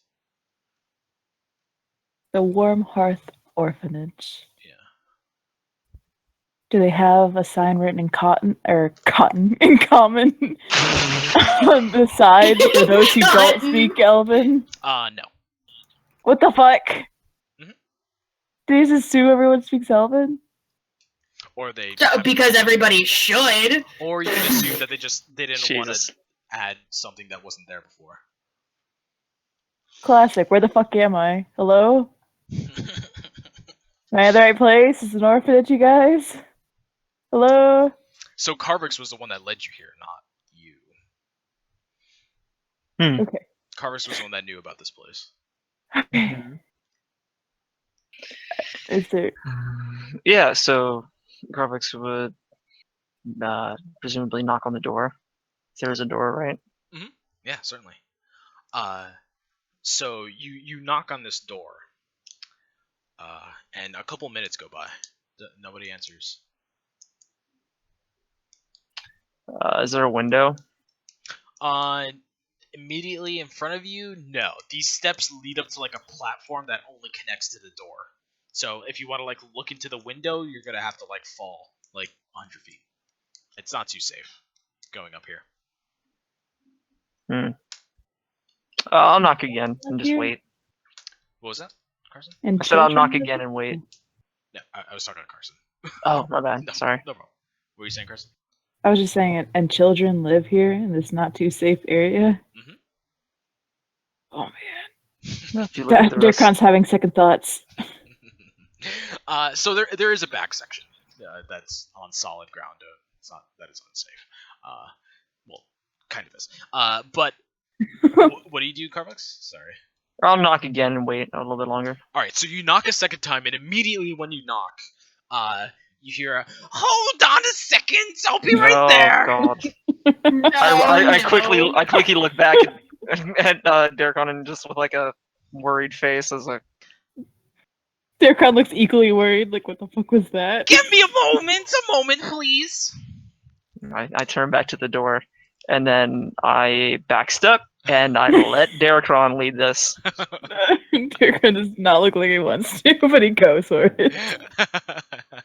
Yeah, so the door opens, and this old lady pops up in front of you.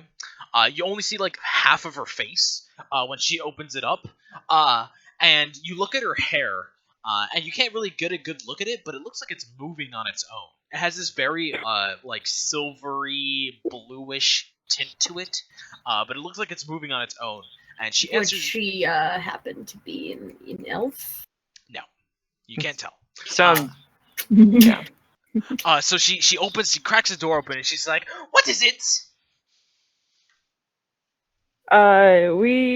We have some children here. Ah, and we- some youngsters! I see them! And she like swings the doors open, and you see her. She has like this really nice encrusted cane that she has with her, and her clothing is fairly standard for an old lady. But you look at her, Caleb, since you're obviously looking for an elf, but she's not an elf.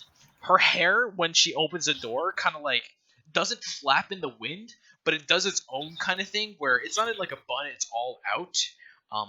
And it was kind of like down before, but now that she's seen the children, it kind of like flaps up a little bit, and it seems to have like a life of its own.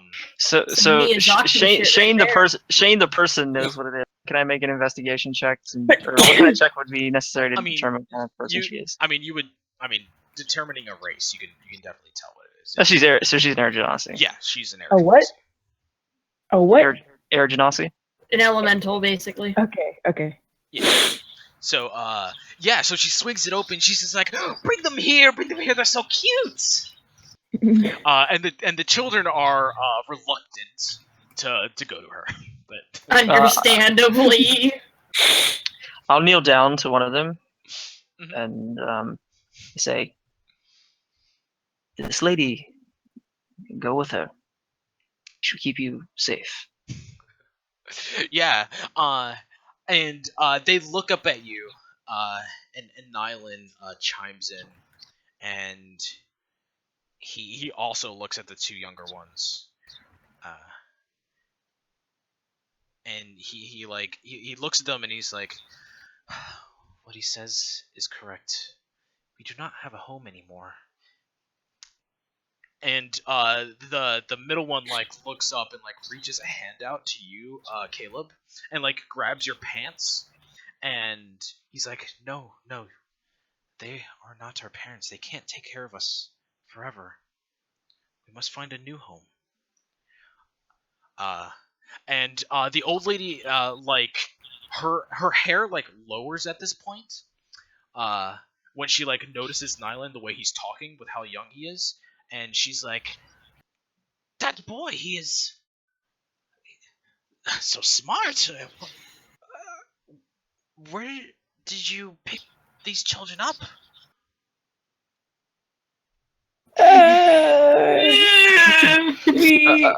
At this point, Carlos would step in, saying, "These children were rescued from a recent mission that the army carried off." Ah, tragic, tragic. Well, I know I come on strong, but and she like kneels down towards the children again. She like takes a little bit of time, like holding onto the cane for dear life as she reaches the floor, going on a knee. And she's like, "I'm sorry if I scared you, but you will be safe here, and eventually somebody will come, and they may adopt you one day. Please come in. You can meet the other children. See if you like it here first. There are other places, but if not, you will be safe here." And Nyland like nods his head towards her and then turns towards the other two. When he says that, like along with their older brother telling him it's gonna be safe, the middle kid lets go of your pants, Caleb. And they start walking towards her. She has like her arms outstretched. She gives him like a huge hug.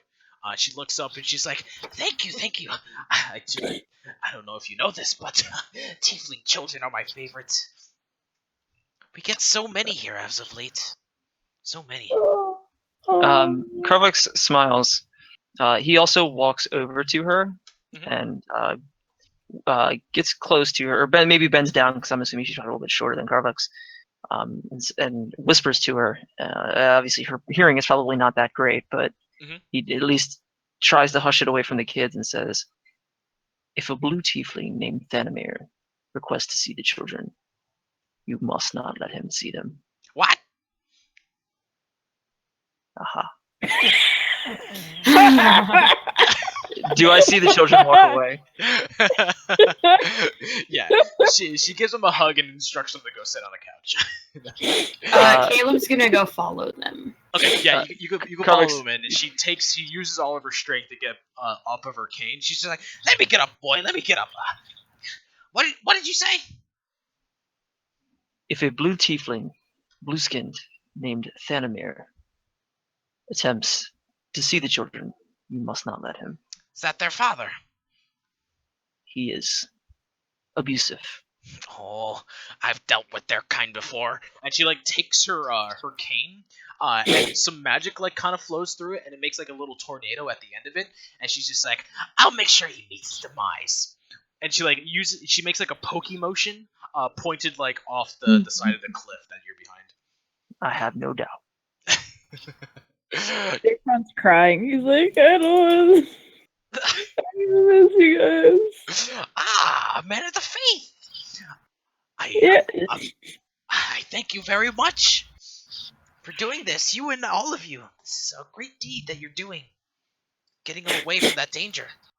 Yeah, we couldn't leave him there. It's okay, boy. It is okay. Come inside. I have some tea prepared for all of you.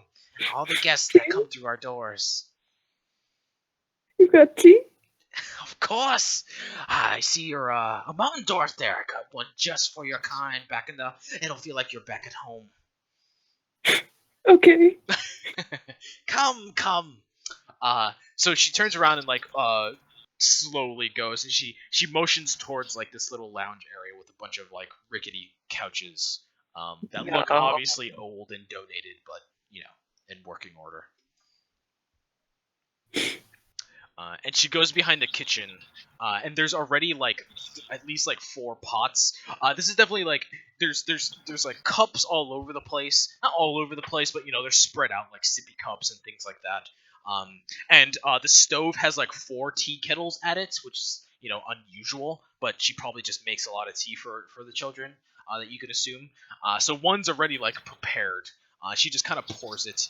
And adds all the ingredients and stuff like that. And she comes back over with like this tray. She lays it down. on the little not night table, but coffee table in front of all of you.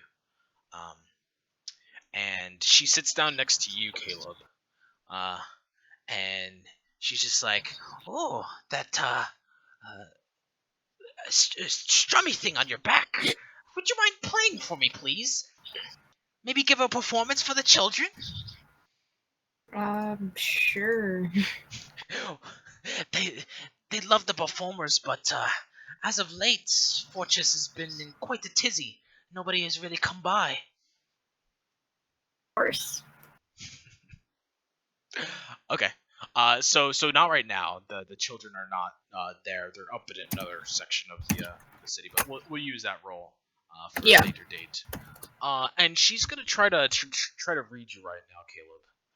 She like looks you up and down. And what does Caleb look like when you're sitting in this place? What you mean? I don't Probably know. still. You haven't said much, so she kind of like looks you up and down and tries to get something from you.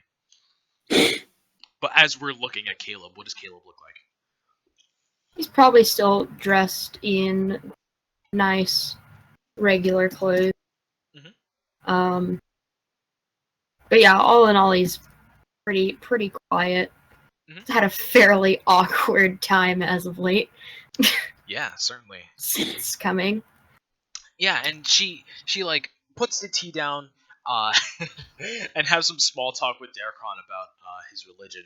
But then she turns towards you again, and she looks at you up and down, and she's like, "What is the matter there, boy? Something troubling you?" Yes, you. Chime up, chime up. No. Caleb, please. What? Oh, the woman's just trying to make small talk. Something the matter? No. Jesus Christ. I fucking love It's Caleb. like fucking pulling teeth. Yeah. So she sees Darkon chime in, and she looks over at Nylan and the three, and the two other ones, and she's just like, "No, the other children are with my husband out back. I believe they're about to have a little bit of supper. Go meet up with them. Make some friends. I promise they're all nice, wonderful children. And my husband will guide you through the rest of the house. Go along, go along." And Nylan like takes their hand when they're done with the little probably snacks that are on the table, and they walk off into the back. And she turns toward you, Caleb, again, and she's just like, "I've seen your kind before, there, boy. Kind. Hurt in your heart. You could tell me about it, you know." I don't really care to. "I understand that. It usually takes months, maybe years for children to talk to me about what ails them.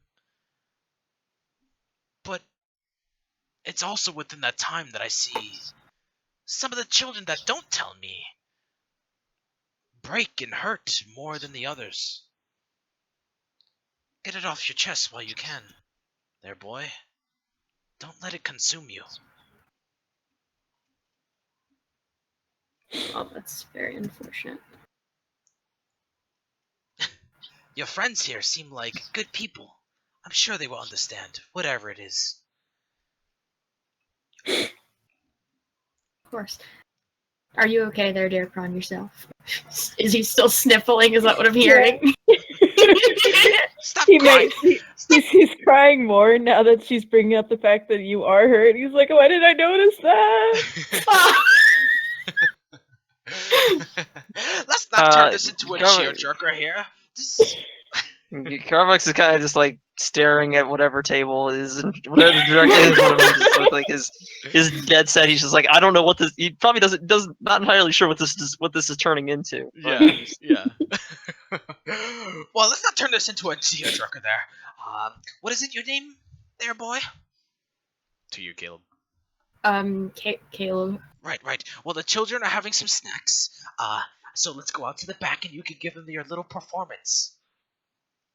Of course. And then you could be on your way. I know you youngins have a lot of things to do and there's a war happening, so chop chop, let's go. Caleb, if you ever need to talk, I'm right here. But of course they're crud. Alright, so you go up back and there are probably around like 40 to 50 children in the back of this place. If you kind of think of this place, as you were walking down, it's kind of like you walked into a crater almost, but that crater had a very solid wall, almost like an upside down cone. If you could think of it like one of those like circle cones. If you've ever played soccer or something like that. Here, I'll illustrate it for you. Like a dome? No, not a dome. A cone is like a point, like what? No, not that kind of cone. I'm thinking of a soccer cone that I used to play with. I'm gonna illustrate it real quick. Theater of the Cone. How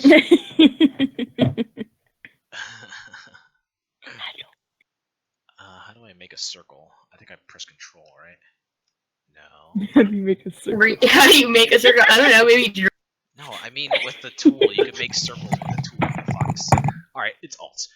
So it's gonna be in green. Is kind of this thing. So I'll just make it blue. So this is kind of the dome circle right here. It's gonna be right at the corner of the map. And you walk down the steps, like so, and it goes to like the church in the center here. But you walked past this church and went around here up like a solid wall that kind of had an angle to it, and then on the outside is the green area. That's a lot of room behind it, like so. It has shit. It has like a lot of room in the back of it for things, people to do things. So you go to the back in this house. When you look behind you, there's a lot of house that you have to go through. Probably like a 3-story house where all the children can play. But you get to the back and there's like this huge open area with a field. There's probably like a lake back there with a really nice, gorgeous view. And all the children are like sitting around this tree, this one singular tree in the back. And the woman's husband is back there with like a little tray of food that all the children are nomming on.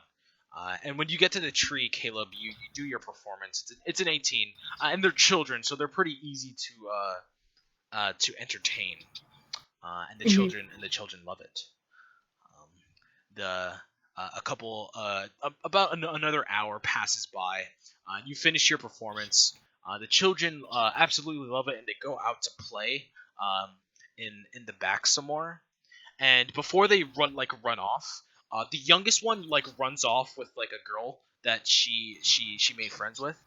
The middle one kind of like hangs back a little bit, and Nylan hangs back a little bit as well as you're conversing with the husband and the woman, kind of learning the history of the place. And if you want to go through that conversation, you certainly can. But it's kind of like your generic orphanage type come up in their past. But the woman is like seeing you off. She's giving you the it was nice to meet all of you, and things like that as you're leaving. And Nyland and the middle one like walk up to you one final time. And Nyland chimes in with, before you go, I thank you.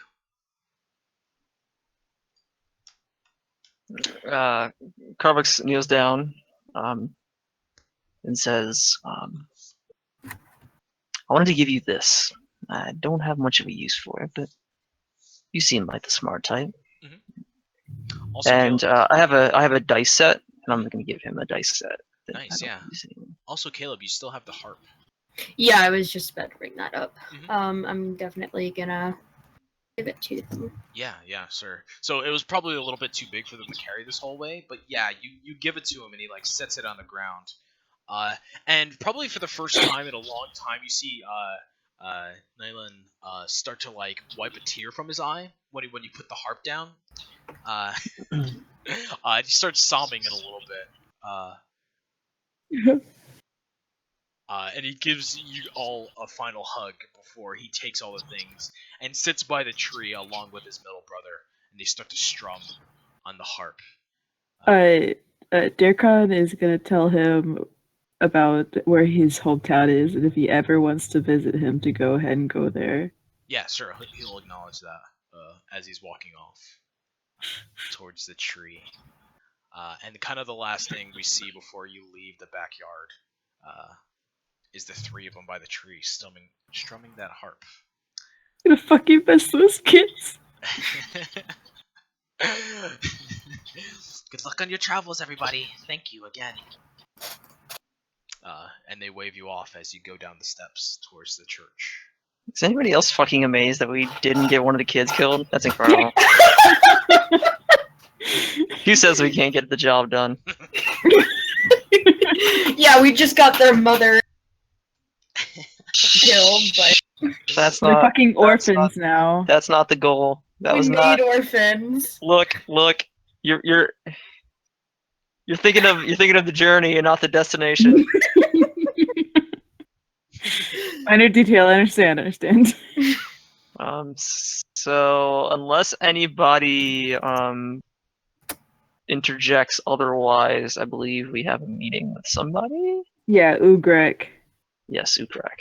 I believe we have a meeting with We're gonna him. go with them for lunchtime. Hope he brought us lunch.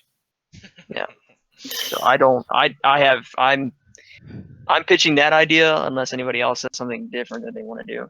Well, afterwards we should go to that dude. We should slap on the little patches or whatever, and then go to that dude with the health potions. Yeah. Okay. All right. Or we can avoid that and try and find Marion. It's whatever. I don't know who Marion is. I want. Well, Marion's my I- affair. Don't Yeah. care who Marion is. Actually, no. Yeah. I guess Carvex, he doesn't You briefly not met care her. about her. Yeah, it's just I don't have much of an attachment to her because I don't know who she is.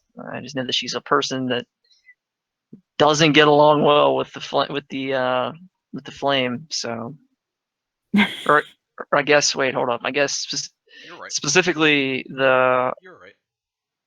Oh, I was right. Mhm. Yeah. Okay, the flame. Okay, yeah. Then yeah, So Ugrek. it's fine with me. I'm ready to go if you are. Yeah. All right. So you It's guys okay. I'm good. you collected yourself. Certainly. Okay, so you guys start to head into the district where Ugric was. His district is all the way on the other side of Fortius. Oh my god, my fucking legs. His house is relatively near the training ground. It's a good thing we're starting early in the morning. Yeah. It's relatively near the pathway to Cofford. But it's just a little bit in city, a little bit more. So you go to this dwarven section of Fortius where a lot of the houses are very wood based, like solid, not like refined wood, but just like wood logs based in stone. So it's very dwarvish, and it's probably giving you a lot of flashbacks to your own homes, Darkon, this section of the city. Yeah, you walk through there, and as you're walking through this section of the city, I'm gonna need you guys to give me, actually, just you, Carbux, give me a perception. Okay. Is it normal that like races around the city have like their own district? Yeah. The racism. I mean, it's not racism. It's more like Natural segregation. It happens. It's more like an effort to the city to make races feel at home. More like. Okay, so it's like Chinatown in San Yeah. Francisco, basically. Yeah. Okay. Yeah. It's kind of like that. It's a 12.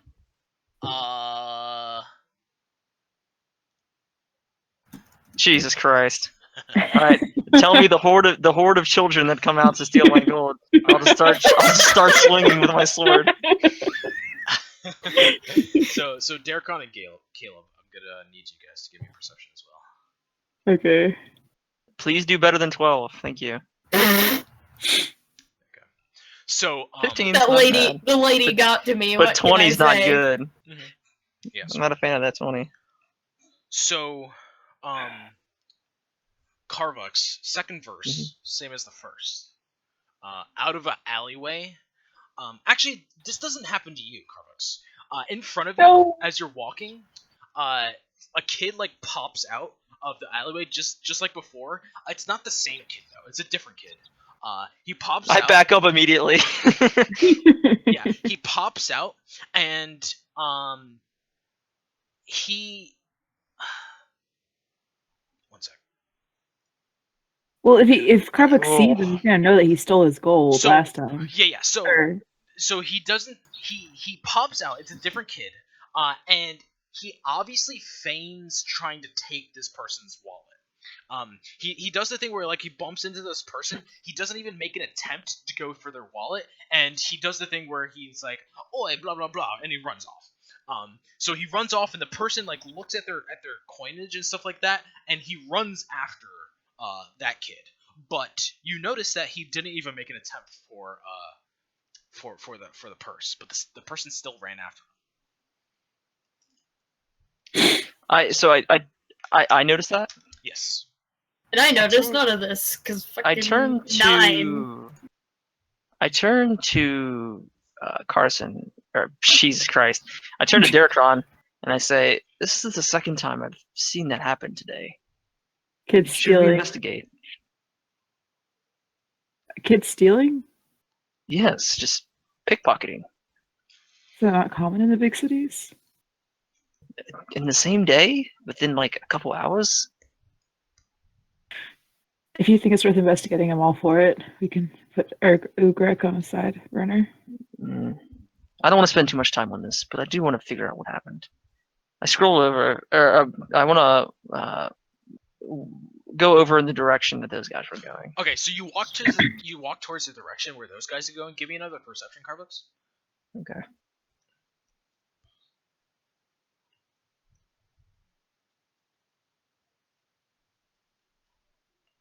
Okay.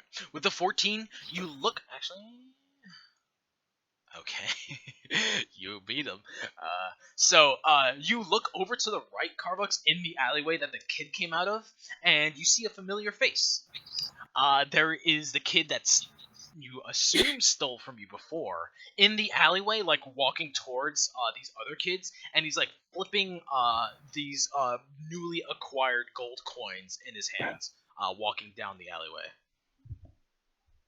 Well, we meet again.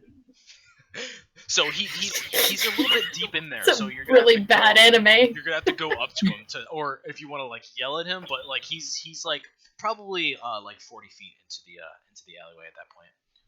It looked like he sprinted at first, but then went to a jog to flip the money around. Is there a way I can get like a stealth on him, just even a disadvantage? Yeah, sure. You can try to sneak up on him. His back is towards you. Jesus. You said the fuck. Well, I'm curious. What was my roll? 15? Okay. Yeah, it was a 50. Anyways, so I clumsily go around the corner. Like obviously, like I have plate mail armor, and everybody knows that stealth isn't my thing. Yeah. Do I still like see him around the corner? Or does he like ran off at this point? No, like you turn the corner, and your armor shakes in a particular way that immediately alerts him. He looks behind him and sprints around the corner. At the end of this alleyway, there's a left turn that he goes down. Left turn. I yell, Another left turn. "Halt, thief!" He doesn't listen to you. He's already gone.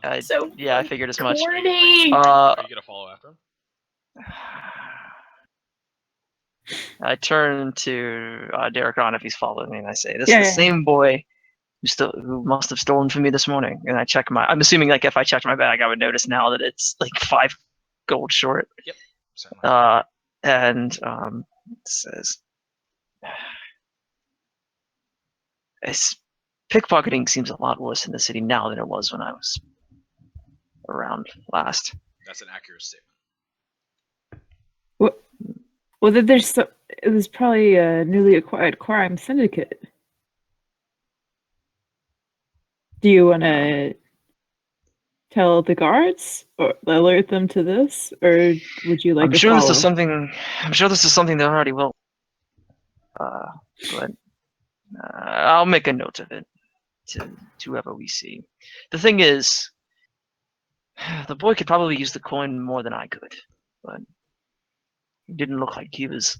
But it's not fairly acquired coin. He's gonna go about his life doing the same thing, just stealing from others instead of earning honest, fair coin. Well, if you think this is something we should pursue, let's go. I don't think we're gonna stop this today.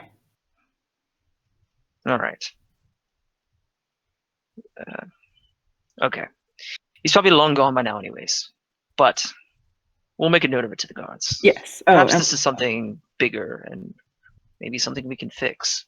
He might be a part of the insurgents. If this is like not very as common. Carvux blinks twice at that. Carvux, a rock whizzes by your head.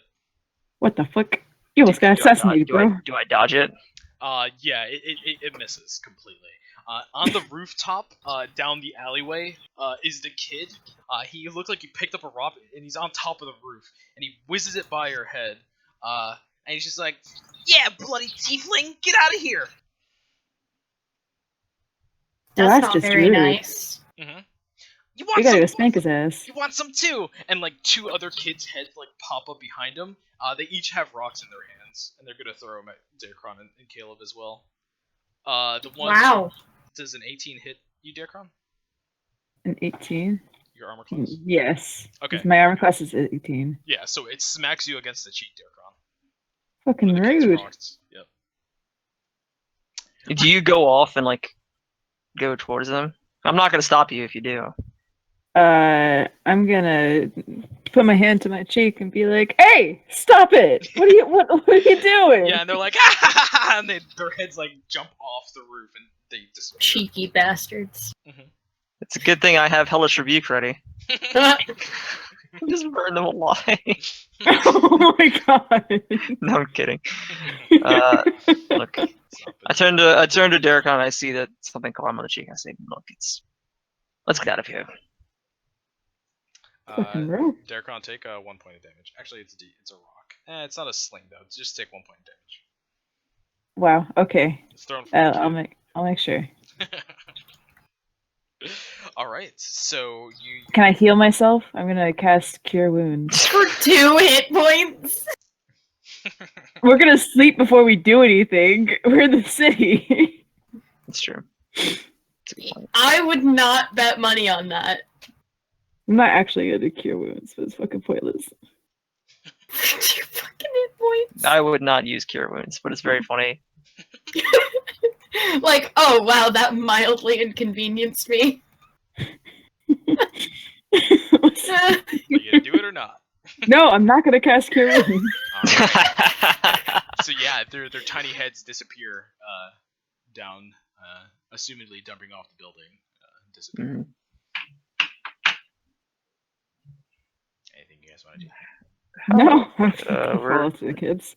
All right. I think we're still full speed ahead. And Yeah. Sure. All right. So you guys pop over to Ugrix. next kid who throws a rock's getting a fucking Hellish Yeah. Rebuke, Yeah, certainly. matching missile. Yeah. So Ugrix's house. Magic missile. Ugrix's house is amongst a bunch of other houses that look relatively similar. He's just in the middle of them. He has his own specified number. And you knock on the door, and you hear a bunch of like little kids like running around the door. Like you know that thing like when there's carpet on the ground, you can hear them like. Like they're running around the doorway, and you can hear them laughing and stuff.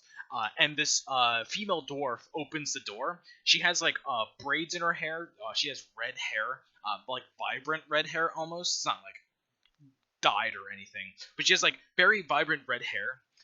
She looks relatively middle-aged, probably around the same age as Ugric. But her hair, it looks like it used to be braided at one point, but now it's like all over the place. When she opens the door, she like sticks her foot out immediately as this kid like runs into it. It was almost like a dog when the door opens, like immediately tries to run out. Like she sticks her foot out, and like the kid runs into it, and then like laughs a little bit, and then like runs back. And she's just like, God, it's a lot of kids, dude. Fucking, this episode is the kids episode. Darkron feels at home. yeah, certainly. So she's like, yes, how may I help you? Greetings, ma'am. My name's Carvux, with the Forces Army. I was told your husband or significant other Ukrak is here. Yeah. So Darkron and Carvex, do you guys have your armor on? Yeah. I do. Yes. Okay. So she looks you up and down, and she gives you this smug look on her face. What's up? Okay. Yeah, no problem. She gives you the smug look on her face, and she's like, "Yes, I've heard of you. Listen, Ugric is out of that life now with you adventurers. Just let him keep his desk job, okay?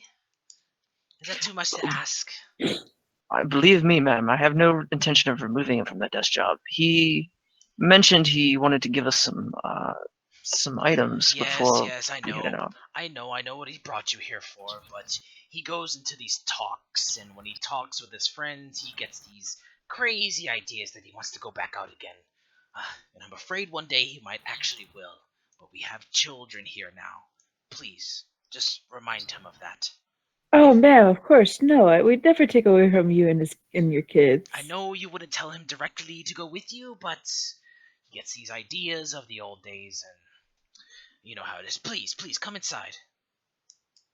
Of course. So yeah, she lets you in, and there's probably 3 kids that they have scurrying about, just jumping on couches and stuff like that. And she leads you over to the kitchen area, and she calls down into the basement. She just like disappears around the corner, calls down into the basement for Ugric, and she's like, "Water for any of you? Anybody parched?" Yeah, if I may. It's been quite the walk today. Yeah. So she serves you all water as immediately when she calls out for Ugric and she comes back over, she pours the water and you hear the stomping of his feet as he like runs up the steps. He's running? Yeah. Precious. Mommy! Yeah. And when she's done with the second glass of water, he's like, "Haha, my friends, welcome. Uh, this is my wife, Legic. Is that a dwarfish name? I think." Sure. We can use the Celtic name generator if you want to try and decipher that bullshit. Legic. This is my wife, Legic here. I hope she welcomed you, and those are my children. Oh yeah, definitely. Yeah, and he like names all of his children, whatever name that he fucking gives them. I don't fucking. But she's like, Yeah. but he's just like, please, come down. I have things to show you. And he has this different like look on his face that he did before when he was at work. He has like the kid in a candy store type of look in his face. And his wife chimes in and she's like, "Calm down, Ugric. They haven't even had their water yet." And she hands you all glasses of water that she poured. And she gives you all the look like, remember what we talked about, as she goes and tends to the children. Carvex turns to Caleb and whispers, "This may come to you to," and he just nudges his elbow against you. I missed that first part. I can't. Carvex is basically implying that you may need to work your magic to make sure that this doesn't get too out of hand with old Ukrak here. We don't want him getting too excited. He's gonna kind of like give like a half nod, but he's still pretty like out of it, clearly. Out of what? What happened to? Yeah, I'm assuming it's just the after effects of the dinner. Maybe that's something. Maybe Carvex notes. I think Carvex would note. He spent enough time around you to know that something's off with you, and he stores that as a mental note. Certainly, just add it to the list. Add it to the list. All right. So Ugric waits patiently for you guys to finish your water. Yeah. I walk over. Yeah, and he's like, "Okay, now my storage, my man cave is down here," and he goes over to the steps leading down. And on the way, he's just like, "Have things been going your way ever since yesterday? I assume the children are in care now? Yes, they're somewhere safe. They're with the church, and fantastic. and all things considered, it's home. Which orphanage did you bring them by, if you mind me asking? I look over to Darkron. We took them to the Faith of Satil Church. Warm Hearth. Right. Warm Heart. Good things from that place. Good things. Well, you did a good thing. Shame about the. And he like reaches the bottom of the steps and he lets you all walk in. As he closes the door behind him. Now, when you guys walk into this place, it's kind of like. It has like a fire. It's a really nice basement. It looks like he spent most of his, probably not most of his money, but a lot of money like renovating the place. It has like this really nice desk, and behind it is the fireplace. He has these pictures. One of them looks like a portrait of himself. Another one is a portrait of his wife on the side, and his children on the other side. This all in the back of this wall. But the one in the middle of himself is like him in the golden armor that you saw in his office. But it's much more like battle damaged. He's in this like victorious pose with an orc at his foot, and a warhammer at the orc's like head. Like just Is about. Is it plate armor? Yes, it's plate armor. That's what I meant. So yeah, he has like his foot up against the orc's jaw, and his warhammer is about to go to the back of the orc's head, and it's about to smush it. That's kind of like the pose that he's in.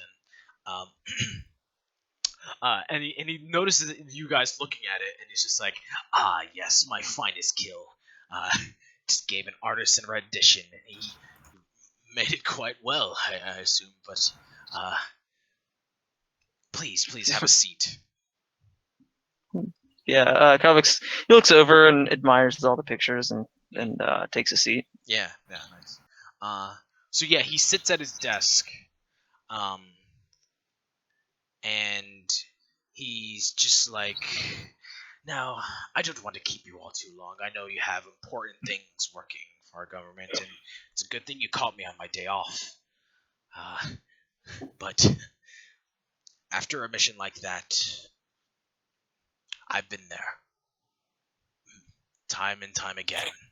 Lost brothers, sisters, and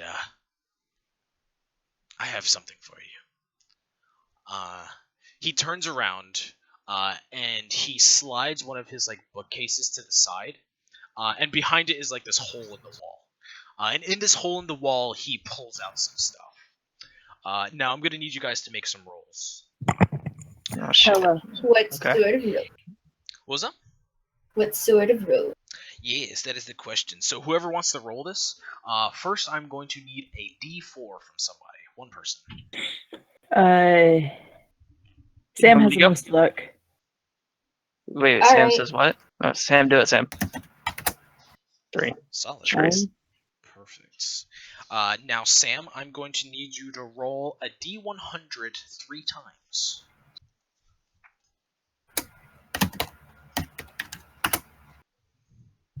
That's a 3D100. Just yeah, right, cool. So a 50, a 40. Okay. Yes, it is, Nick. Shut Great observation. Shut up. All right. So the first thing he pulls out of this bag, you see in like a little box back there, is covered in dust. Doesn't look like it's been used in any sort of way for quite some time. But the first thing he pulls out is a staff. This staff, let me see actually what the staff looks like. Shit, I don't fucking know. I have never heard of this before. That's great. Shut the fuck up, Carson. I need you to roll 3D100s. No, that's a 3D100. I was expecting a 1x1, alright? I saved his time. Yeah.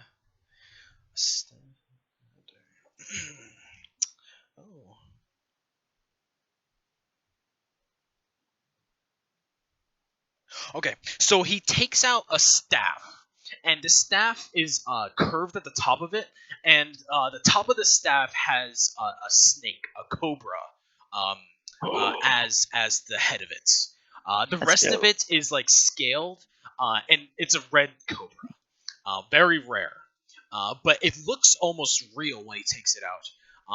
And it retracts in itself, so he whips it out like a police baton or something like that, and the staff becomes pretty decently sized. And he turns around and he lays it on the table, and he's like, picked up this one from some sort of necromancer we were sent out to kill. Decided to resurrect some snakes for some reason. We didn't know why. We just killed the guy. But this is what he left behind. So he lays it on the table, and he's just like, now, I want to give you guys this.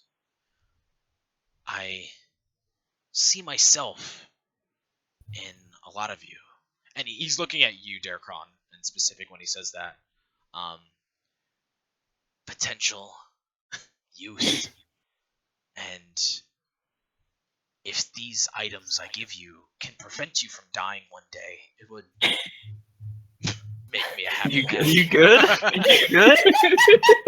If this can help you from dying, I mean, buddy.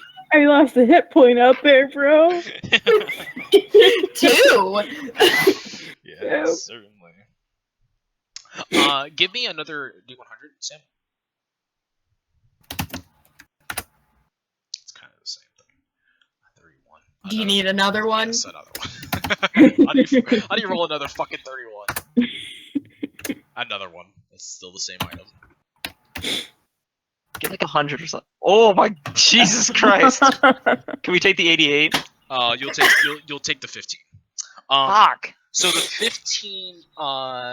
It's just from a list of items. It doesn't matter. Yes. I know, but my mind immediately thinks the higher the better. That is true. What? Sam, I'm gonna need you to roll another. What the roll fuck? real quick.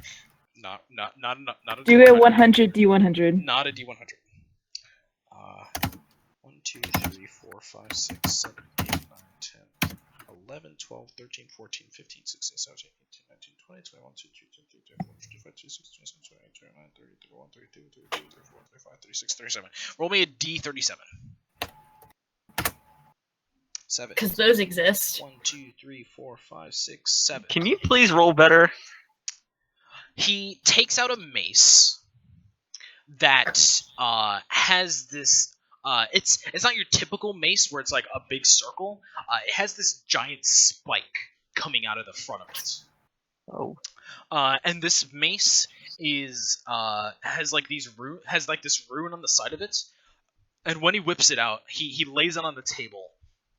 And you notice this obvious like frost coming off the side of it.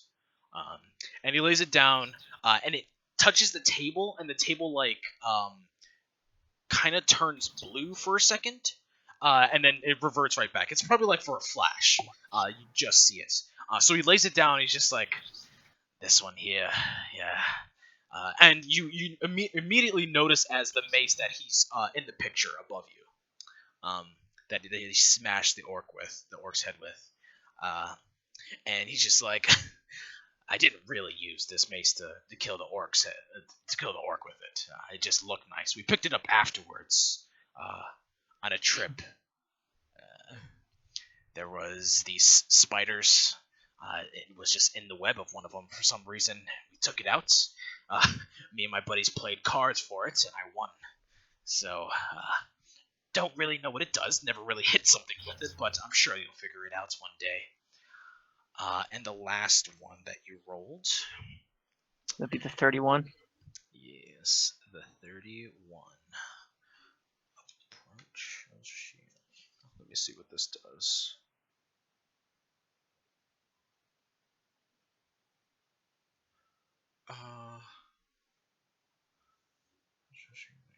All right. So he takes out a little brooch from from the thing. It's a last little bauble. And this brooch is golden with a shield on the front of it and a shield facing the side. And he puts this down, and he's like, "This brooch I took off the cuff of a dying elvish commander. Attacked me." Caleb looks absolutely horrified at the thought of elf slaughter. And he looks at your face, and he's probably the polar opposite of Caleb is Carvex, who's pretty infatuated with all the stories. Yeah. And he looks at your face, Caleb, when he says that. He's just like, "Fond of elves there?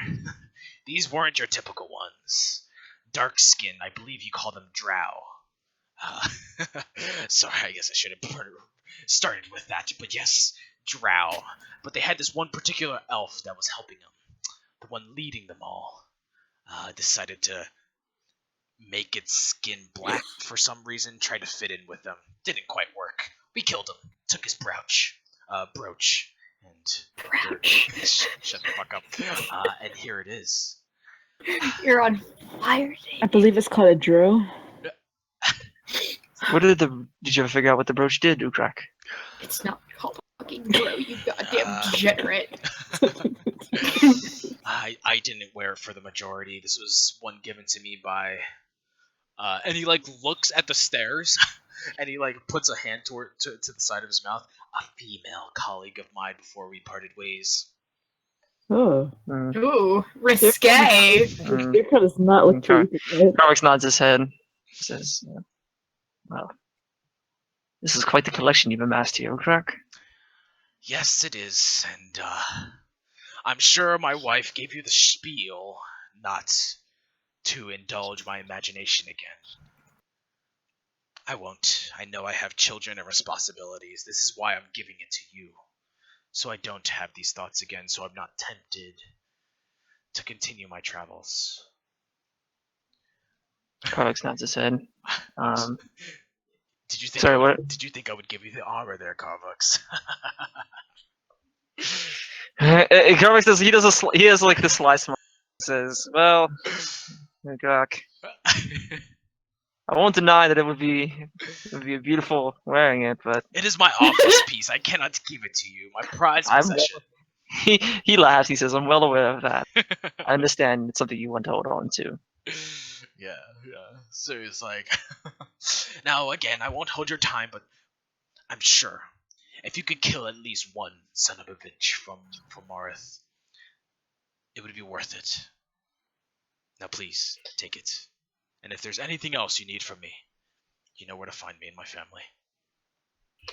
Carvex looks at the mace and says, he looks at the two of them. Looks at the two of you and sees like if you have any hesitation with him, like putting his hand out towards it. Yeah, I don't care. Caleb goes mute. Then he says to Ukrak, "If I'm only to kill one of them, then that was not nearly enough." Certainly. Okay.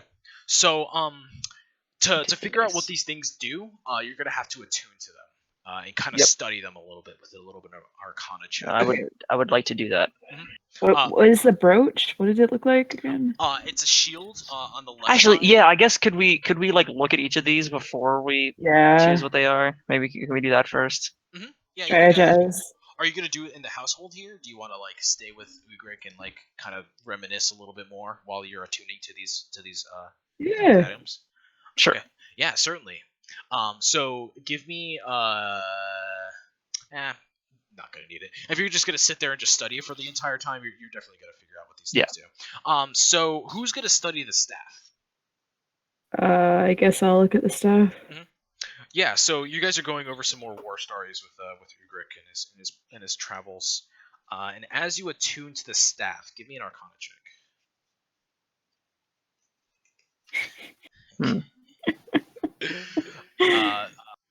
So you whip the staff out. You attempt to attune with it, and eventually you do. But your initial reaction to what happens to it is this. So this is a staff of the adder. Snake. Yeah, and when you try to attune to it, it suddenly turns into an actual snake in your hands. Oh. What the heck? What? Yeah, and it like kind of slithers around, and it like looks up at you, and you see it's like a little its tongue just go in and out as it's like locking eyes with you, Darkron. That's so cool. Yeah, it's actually kind of So cute. cool. What? It's actually kind of cute when you look at it. His initial reaction is what the. Aww. Yeah, so it kind of like when you say "aw," it kind of like wraps itself around your leg, and like snakes up to your lap and just kind of like coils itself on your lap as it's looking out. I'm petting it. Yeah, certainly. Okay, so the staff of the adder. If you guys want to write this down, I think it's in the SRD actually. You can read along. Let's see. Staff. I see of the python. Is that what you meant? No. I do not see a staff of the adder. No. Is there a python one? Let me see if it's the same thing. I see staff of the That's python. slightly bigger. Yeah, that one's huge. Yeah, it's not a python. This is a poisonous snake. So here's what you can do. Carson, you could write this down, and everybody else, whoever attunes the other stuff, can write down theirs, and you guys can exchange as you're doing things. But you can, as a bonus action, speak the staff's command word, and make the head of the staff become that of an animated poisonous snake for 1 minute. By using another bonus action, you could speak the command word again, and return it to its inanimate form. So just for the sake of things, I think we're going to change it so it actually turns into a full snake that you can command around, instead of just the head of the staff animating itself. Because I did say the entire thing was the snake, and I think it's cooler that way. But you can do it any way you want. You can make it so the staff itself, like the head, just turns into a snake, or you can turn it into an entire snake yourself. Okay? So you can make a melee attack using the snake head, which has a range of 5. Your proficiency bonus applies to the attack roll. Bless you. On a hit, the target takes 1d6 piercing damage and must succeed a DC 15 Constitution saving throw or take 3d6 poison damage. Okay? The snake head can be attacked while it's animated. It has an armor class of 15 and 20 hit points. If the head drops to 0 hit points, the staff is destroyed. As long as it's not destroyed, the staff regains all lost hit points when it reverts to an inanimate form. Okay? Okay. I'll send you all that stuff afterwards. Don't worry. But that's kind of the gist of what you can do with it. Or I think you can search it on Google if you want to. I'm trying right now. Yeah, no problem. All right, so who's gonna do what next? There's the mace and the bridge. I'd like to do the mace. What does the mace look like again? So the mace has it's a big block, but at the end of one of the blocks is a giant spike coming out of it. Is it coming out of the top or like the side? The side of it. Yep. Okay. Yeah, I'd like to go for the mace. Okay. If at all possible. Yeah, so you won't need an Arcana check for this. You figure out that it's a frost brand mace. Oh. So yeah, when you touch it, things when you first initially pick it up, your entire like being glows like blue, almost, and then it is a frost brand. So I think it has special stuff. No, that's a frost brand. Is it a +1 mace? I'm gonna check it right now. Let me see. Where the fuck Can is we it? make it a +1 mace if it's not? It's gotta be pretty cool, right? It's gotta have a story. Frostbrand. When you hit with an attack using this magic sword, the target takes an extra 1d6 cold damage. In addition, when you hold the sword, you have resistance to fire damage, which you already have because you're. I already have. Yep. In freezing temperatures, the blade sheds bright light for 10 feet, and for an additional 10 feet of dim light. So you can shed light for 20 feet. When you draw this weapon, you can extinguish all non-magical flames within 30 feet of you. This property can be used no more than once per hour. Okay. Wow. Yeah, so Yeah, it's awesome. a d6 on top of another 1d6 of cold damage. So it's pretty much like wielding a 2d6 weapon for a one-handed. Fantastic. Mm-hmm. Yeah, I totally want to take that. I guess let me just add that in. Okay. And then Sam, Yeah, totally. your brooch is the last one. Yep. He's pretty hesitant, but eventually he does All right. start steadying it. Yeah. So give me an Arcana check for this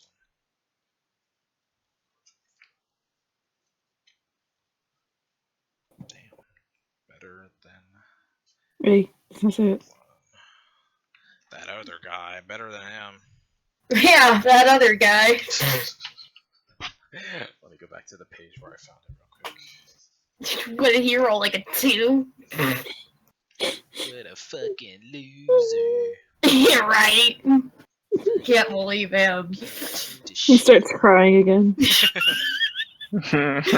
He can sense through the fourth wall the things being talked about him. He doesn't know what's being said, but he knows it hurts. Shit, where are these things? Fuck.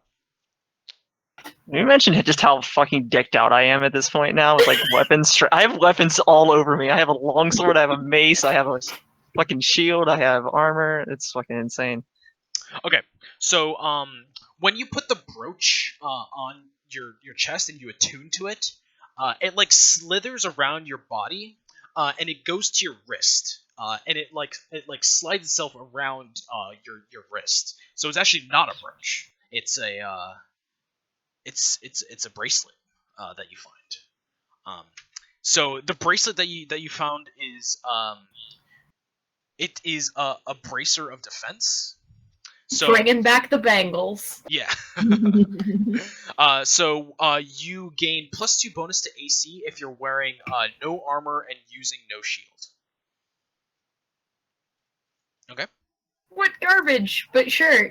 No. That would have been helpful that one time. What was the stats on it again? So you get +2 bonus +2 to to AC if you don't have armor that on top or a of your shield. that on top of your dexterity is actually pretty good. So you could run around like fucking Wonder Woman and just like smack shit out of the air. So, Oh shit, you're right. That without armor now it would be better than you. Wonder right. where would be a good Yeah. place to put the ice damage or the frost damage on this thing, like in the weapon. there's a bonus. I'm pretty sure there's a bonus like damage. Right next to the here, I'll help you out. I need to. It's called a frost brand, right? Yeah. Okay. So when you're editing stuff, do you see the little slash next to damage? I see a little. Yeah, it says 1d6. So it says bludgeoning damage, and then that little slash right there. If you click that and press plus, it's gonna add another category. So, okay, so plus. And then it says a 0 and then a 1d6. So you put a 1d6 in there. Make sure 1d6. Make sure you put the 1 before it. Oh, okay, plus. Okay. Plus. Why does it not let me change that? So the first one for the bludgeoning damage, that's gonna add your strength, but the second one doesn't add any strength. It just adds cold damage. Okay, so that's why it's +0. Okay. Yeah. And then plus 1d6. Does it say the plus frost? I guess I should say frost damage, right? Cold damage. Cold damage. Yep. All right, let's try this and see if it works, and you can let me know if it's wrong. Should be fine. There you go. Solid. +1 damage. Sweet. Bad damage, but could be better. Bad damage, but Yeah, the potential for it is it's really high now. Yeah. So, yeah, there you go. So yeah, that's what you got, Sam. It like forms around your arms as you're wearing it, and you got bracers of defense. So there you go. You guys have attuned to all your thingies. Any swaps gonna be made? I'm solid. Listen, Any what? Swapping. Yeah. Carvex is he's very happy. He does like a quick twirl with the mace and puts it back in his side sheath. And Cool. He says, he just gives his thanks to Uhtrak and says, I appreciate what you've done here for us. Anything I can do. It's the least that I can do. I could always provide a home if you ever need it. He smiles. Carvex smiles and says, well, if there's anything else we need to accomplish, I believe we have a task ahead of us. Right. Of course you do. I'm sure what's his face, Pretty Boy, will be waiting for you. A report, probably. I'm sure. Alright, well, safe travels, and you know where to find me. He says pretty boy. Who is he talking about? I don't know, give me an insight check. He didn't clarify unless you want to ask him directly.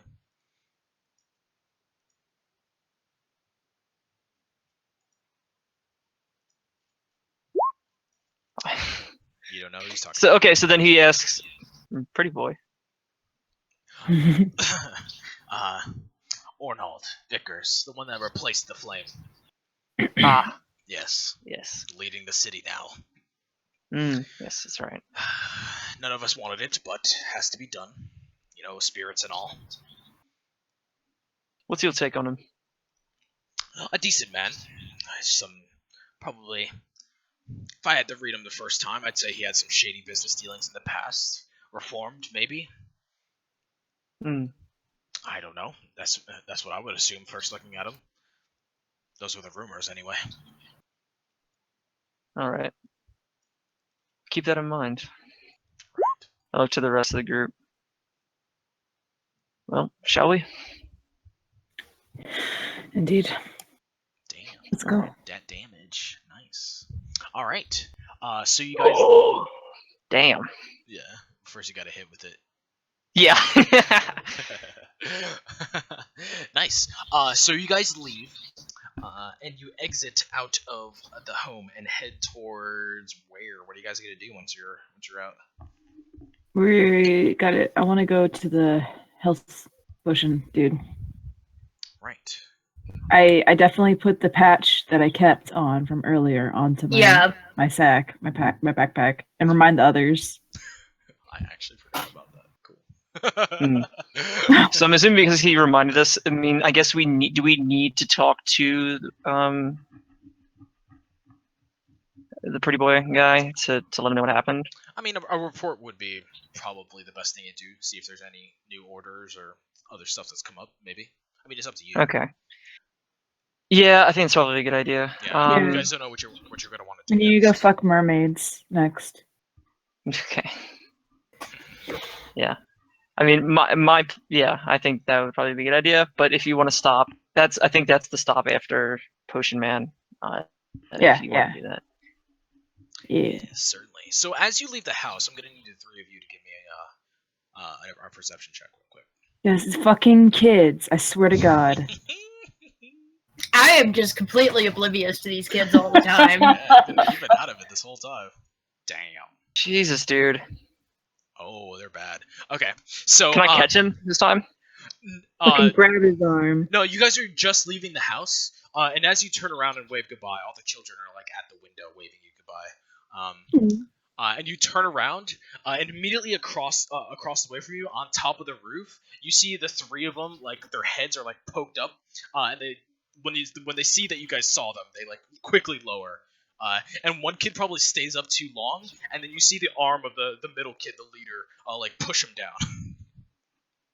He's pushed down, like oh, okay. Yeah, Like I thought Why you said are they they like threw him eyeing off the building. He threw him off the building. He's like, No. I was like, wait, what? He pushes his head down. No, he doesn't. Casually murders him. Kid is a savage. Okay.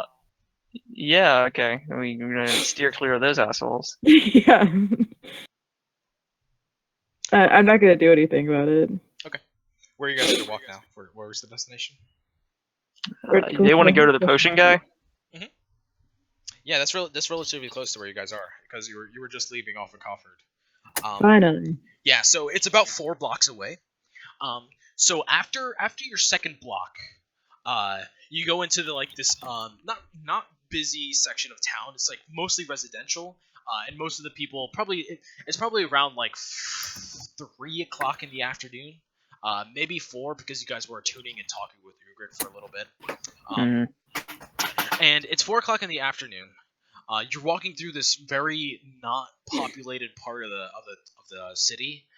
There's a couple people walking in now, and you see people walking into their kind of like rooms and apartments. But eventually, you turn a corner headed towards the potion shop, and down the alleyway, there are these two men playing dice on the side of the street. And the kid, the one that you initially ran into, Carvux, is sitting there with his arms crossed, with a rock in his hand.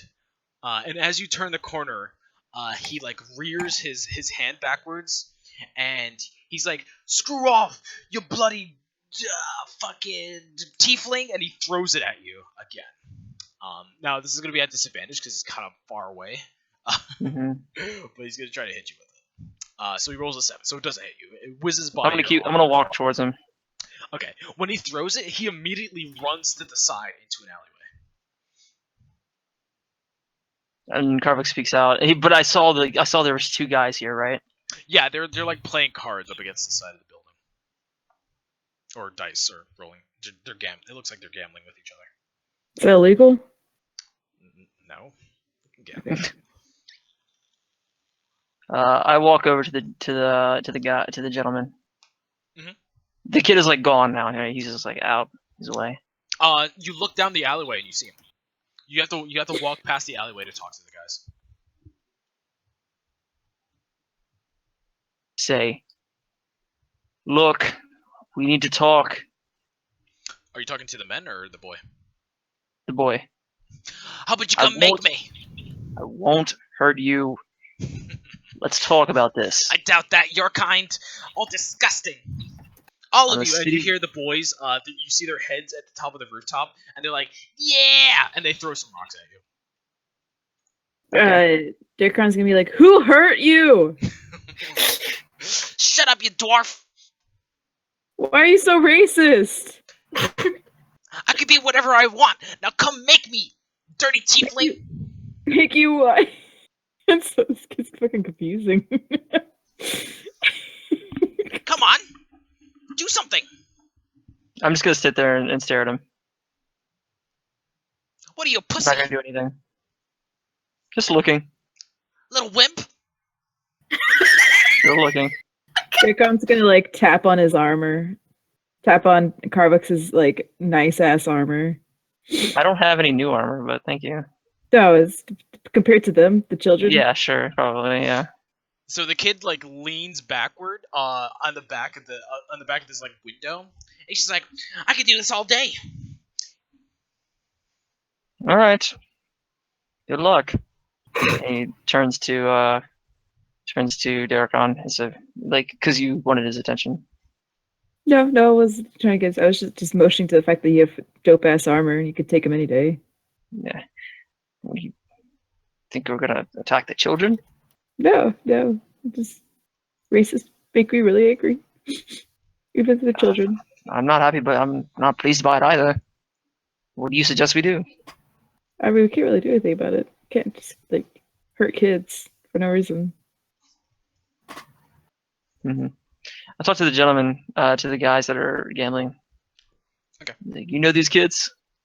So they turn, and they've been looking down gambling this whole time. They have like hoods on, and they turn towards you, and these two guys have masks on.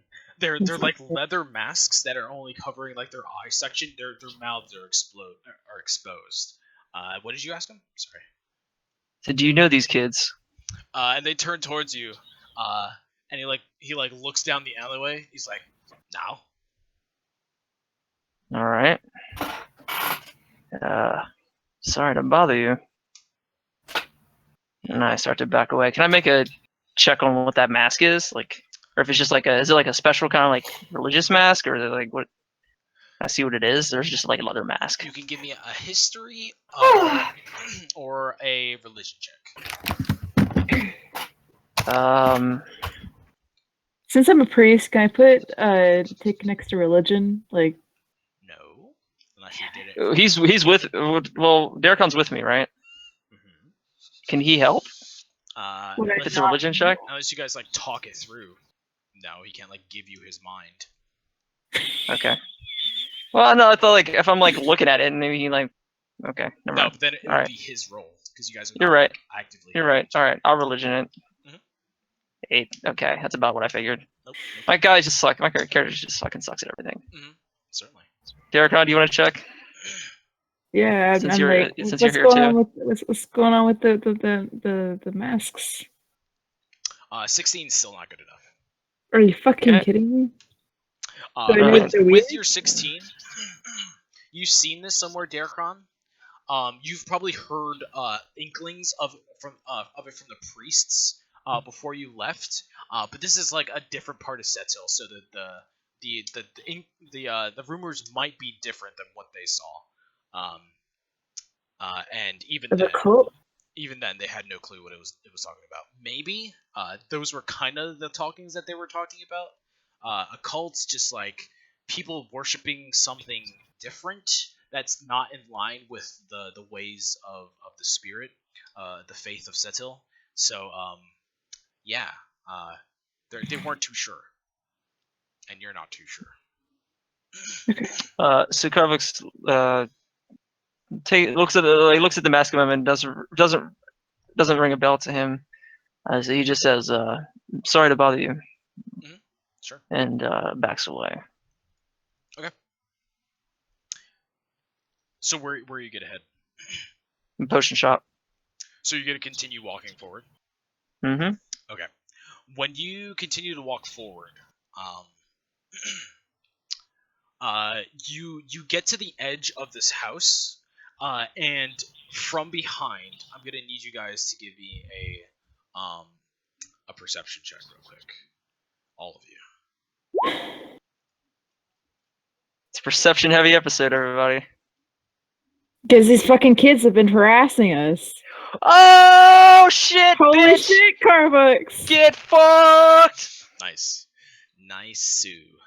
So Carvux, you clear this house, and immediately to your right, you see two more masked guys. It looks like they're like trying to hide their bodies around this. But when you notice them, immediately you like it flicks in your mind, and you turn around. And as you turn around, the two guys behind you are casting a spell at Derkon and Caleb. And with that, we're going to need to roll some initiative. Oh shit! Let's fucking wreck them, y'all. Jesus. I'm so glad I have this dope ass bangle now. I'll never need armor again. Literally gives me better AC than Yeah, my armor. You're like Wonder Man now. Where am I at? I'm throwing your tokens down now. Yo, Carbucks with that clutch perception. Not Dashu. No, please. Not Dashu. I don't want to see her face again. Deus Ex Machina, that shit. Yeah, so this was the little alleyway down here that I was talking about. And you just kept walking towards the potion shop up north. But you notice these two guys around the corner over here at the building. But these two guys that were playing cards with each other have since cast spells. So this was gonna be a surprise round, but because you crit Carvux, I'm going to allow you to also act during this surprise round. Okay? Okay. Black Mall. Like, I guess like the act of a spell is like a thing that you can see happening, right? Like, it's not like a hidden thing. Yeah, No. like, it's supposed to be said out verbally at a audible tone. So kind of like pseudo yelling is typically how it's supposed to be like. So yeah. All right, those third. What you laughing about Black Ball for? I just That's thought pretty of rude. Dark Maul and Oh, true. Darth. Did I say Darth? Yes, you did. Sorry, I'm just opening these character sheets. I should have had them open. My bad. All right. So initiative. It's great to have a nice new phone, but like iOS 10. It's perfect. Oh, she got a 20. iOS in general. Solid, critting a 20. Okay, and then two more things I have to roll for real quick. Look at me at the bottom. Beautiful. What a loser. Yeah. But he cares about everybody. That's who he is. Yes, certainly. He's a caring. Yeah, that's why he's a loser.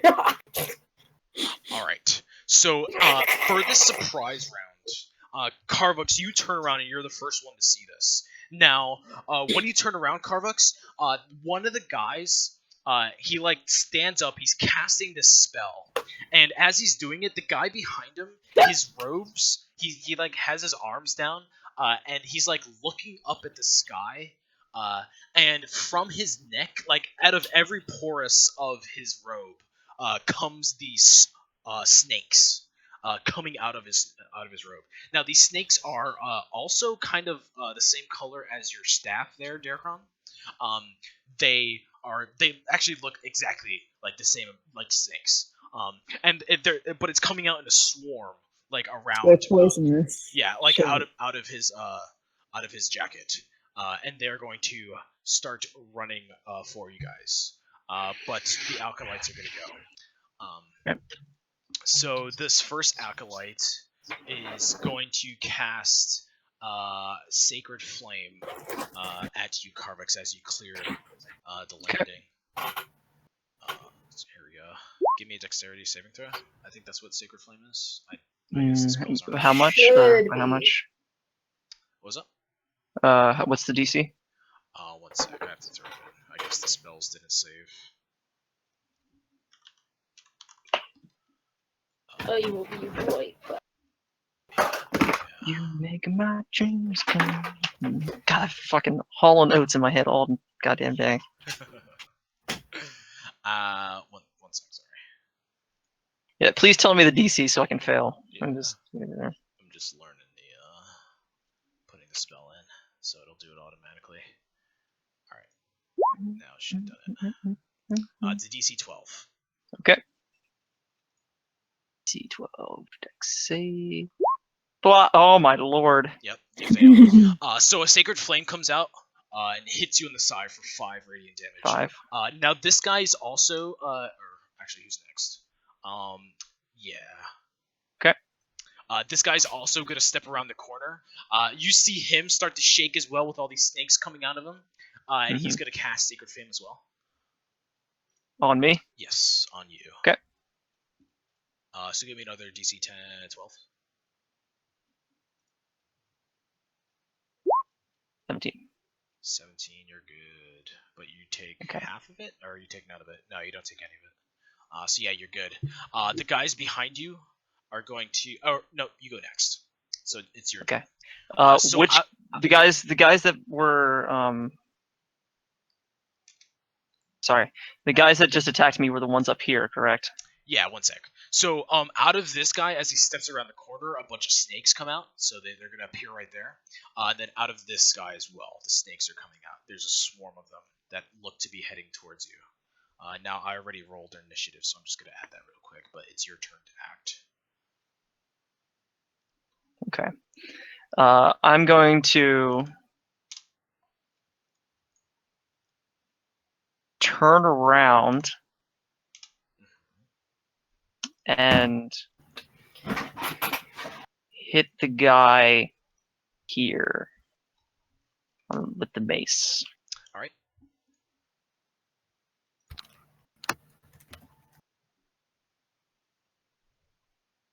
Nine misses. Give me 1 second. Do I want to do anything? Nah, it's fine. No big deal.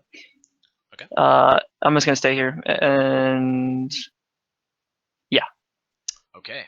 So when you move up, Carvux, actually, I guess the snakes wouldn't be a part of this. Now that's fine. So the initial guy that you, the guy behind him that was summoning the snakes is going to lash out at you with, let me see. Actually, he's gonna cast. Nah, he'll just fucking hit you. Who cares? Sacred Flame. So give me another DC 12.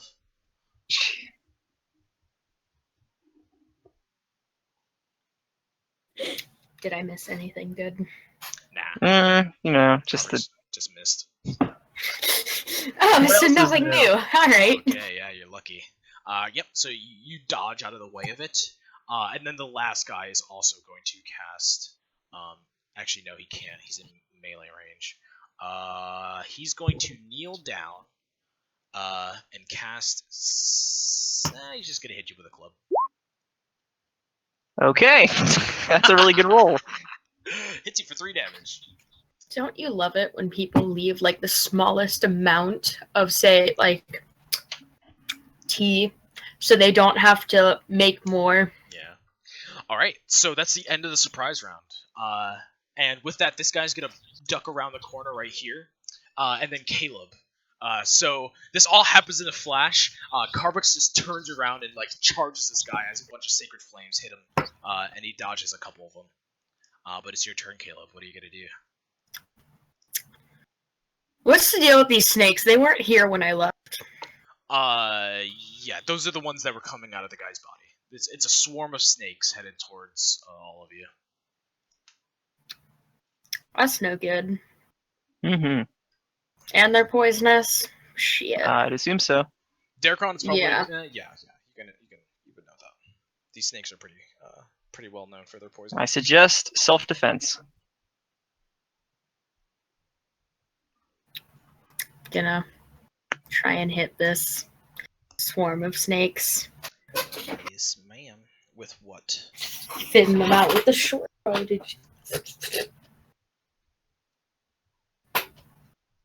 Did the roll not come up for you? Not yet. Oh, It's, yeah, there I it see is. it. All right, so 16 hits. So you fire at these snakes on the The ground. herd. Yeah, you fire at them, and you probably like nail one of them, and it like sticks to the ground. But in terms of taking the full amount of 5 damage, they're like still coming for you. It deals some damage to them, but in terms of how effective it was, it didn't look too effective. AKA, they're resistant to piercing damage.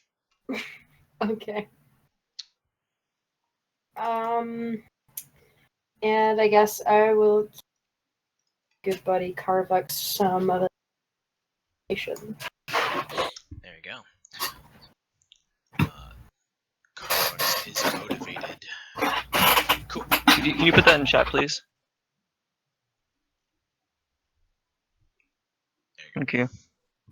Cool. All right, so these acolytes on the side.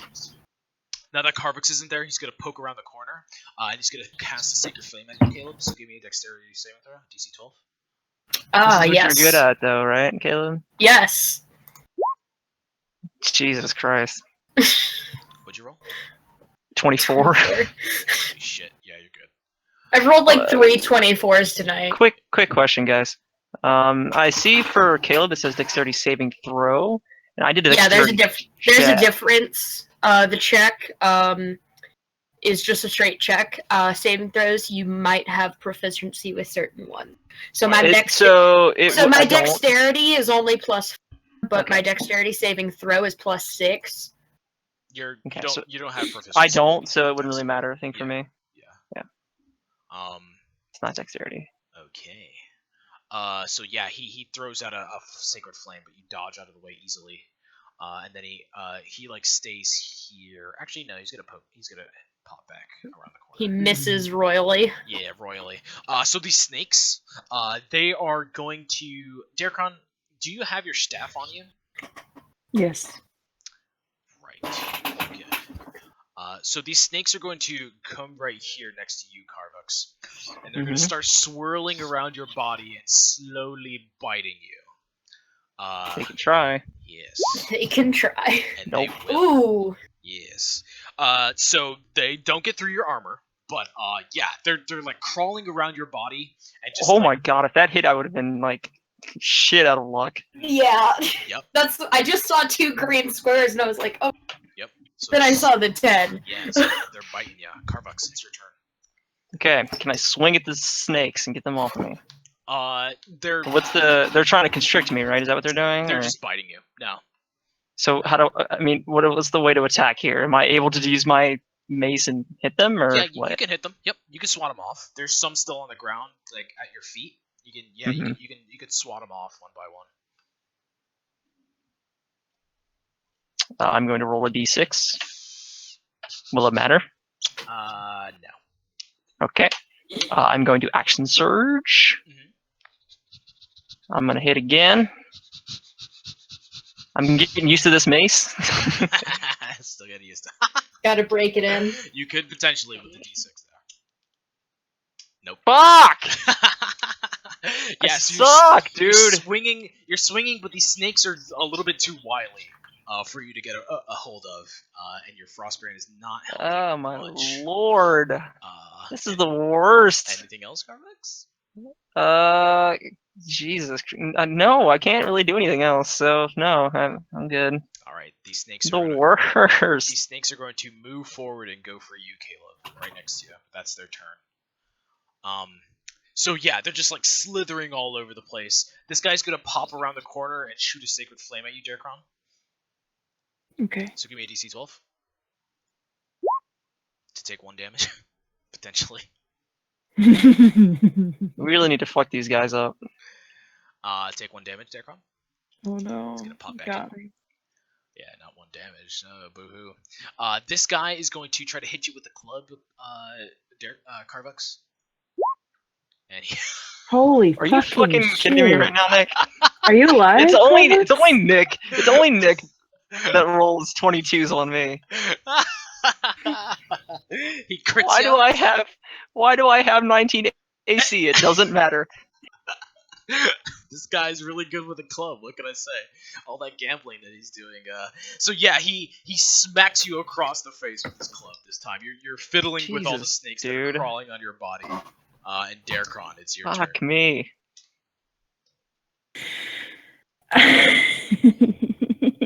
We need to do some damage output. There's not enough damage being done. Okay.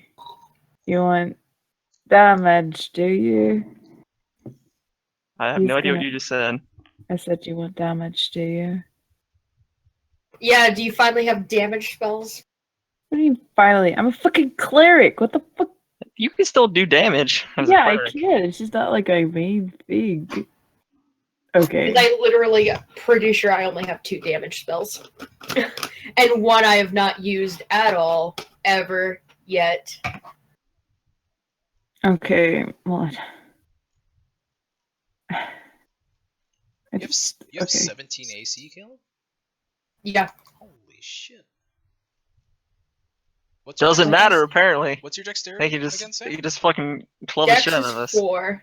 Oh damn. Those braces are really good. I just club the shit out of us anyway. It doesn't matter.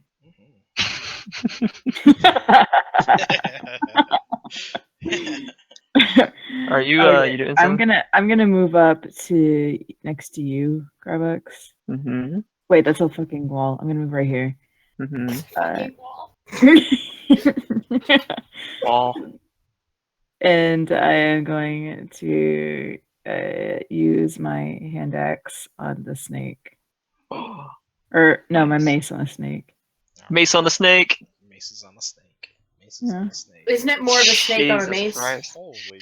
Why do we're gonna die? We just got these cool weapons. We're gonna fucking die. Yeah, so Darkron, you're just swinging wildly again, and probably you're trying to avoid hitting Carvux, so you're just like you're not getting any solid hits on him. I gift you these weapons so you won't die, and then we literally step 3 blocks away and get fucking slaughtered on the street. Caleb, your turn. Alright, Keep in mind, you Turn had to that these. staff. You had that staff. turn to these snakes. Call them slimy, slithery assholes. Hell yeah. What's So a snake's wisdom saving throw? of insults. Nice. So a DC 15 wisdom saving throw from snakes. Okay, they have +0 to this, so let's see how this goes. They fail. And they have disadvantage on the next. -4 damage. So yeah, they have disadvantage on the next attack roll made before they attack. Yeah, nice. So what does it sound like when you mock these snakes? I just said I call them slimy, slithery ass. All right, yeah, they hate that for some reason. Maybe bare my teeth at them. Like, Yeah. So you guys are around on the other side of this building, so I'm gonna hide these guys. Mhm. But Caleb, give me a perception check real quick as you're mocking these fuckers. All right. solid. Never mind. they do some stuff on their turn, and some stuff happens. Okay. Carvux, Uh-huh. the snakes are continuing to bite you. Uh-huh.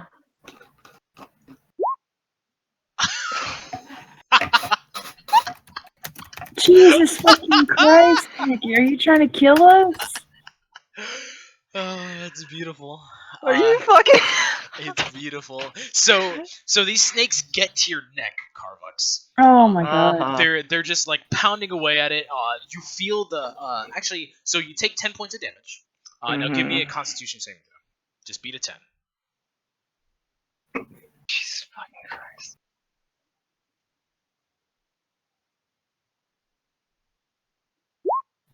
Oh, tempting fate. That's with a Alright. +4. DC 13.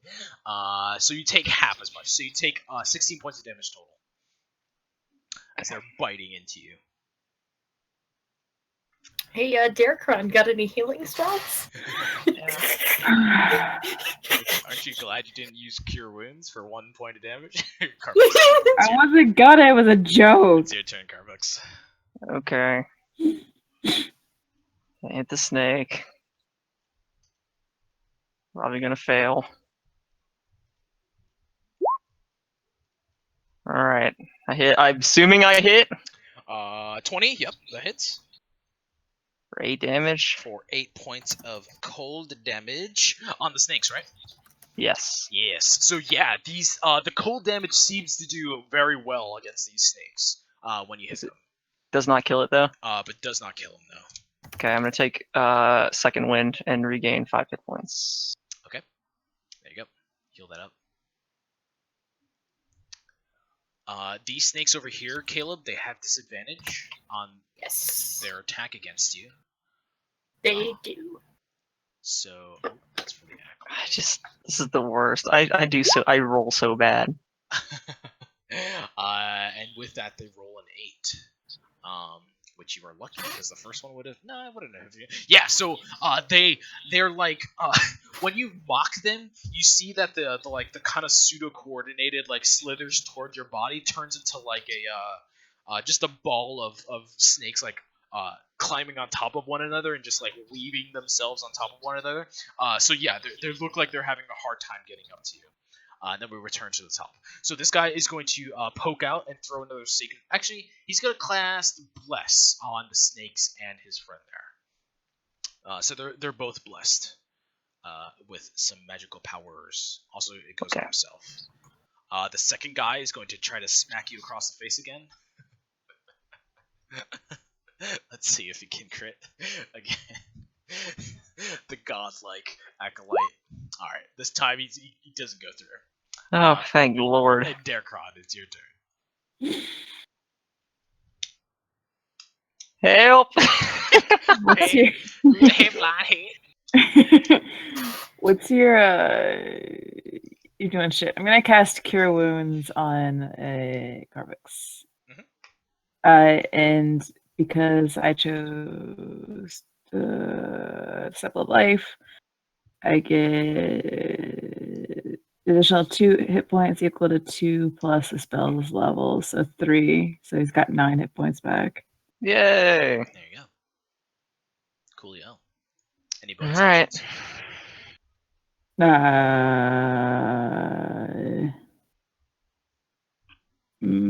What can clerics do as bonus actions? I think they have Healing Word, I think. I'm not sure. I do. Yeah, but it eats up a spell slot, and it's Where the fuck is anybody? Is this like the most empty ass part of town? There's like nobody here. I mean, Just, watching this. I described that to you. That's true. It's residential, so people probably saw you and started running away. But I'm gonna use the command word as a bonus action to turn it into a poisonous snake. Mm-hmm. So on your next turn, you can use another bonus action to attack. Or no. What? The staff is destroyed as long as it's not destroyed. The snake's head can be attacked. Wait a second. I think you can attack as a bonus action. That's not everything that was in the Dungeons Master's Guide. While I'm looking this up, Caleb, go ahead. But yeah, you animate your staff of the adder. Are you just gonna do the head, or are you gonna turn it into a full snake?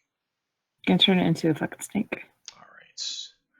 So I'll give you your own little token for the snake now. Is that for me? Who the hell else? Oh my god, you're the best. So just put in. I'm gonna give you the ability to modify this person. Just put in the health and AC that it said that it had. Controlled by Carson. There you go. Go ahead and put all this stuff in for me. And let's see what else. And Sam, it is your turn. Can't see it. Well, I use my healing word for Use our healing good word. buddy Carbucks. Just on the one right next to you, Carson. The token right next to you. And I guess I will just further make fun of their just gawky slithering around fucking Oh, please go on. I'm curious what they are. Mm-hmm. Staff at the adder. they're So still slimy slithering, you can but make now a, they're uncoordinated too. yeah. You can make a melee attack using the snake head with a reach of 5. Your proficiency bonus on hit the target takes. So yeah, as an action, you can attack with it. All right, it's a bonus action to activate it. Cool. So a DC 15 Wisdom saving throw on the snakes. They shouldn't have disadvantage, but they succeed, and they are no longer Those are some smart snakes. disadvantaged. Yeah. What's going on with that snake Why does it over have so there? many colors? That's my steak. Nice. I want it distinguished. Is that everything, Caleb? Any more inspiration? Yeah, that's about all I could do. All right. So give me another perception check, Caleb.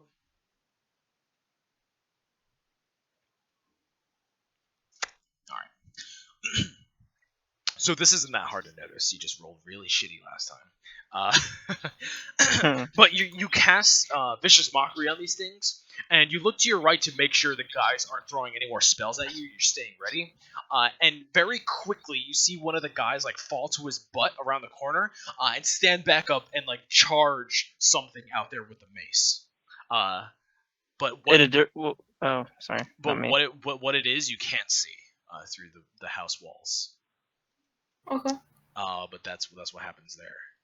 One second, Alright. I have to roll some stuff. Give me a quick second. Oh shit! Something's. There's trouble in River City. No. I would never, ever do that. I am a generous man. 2 longsword.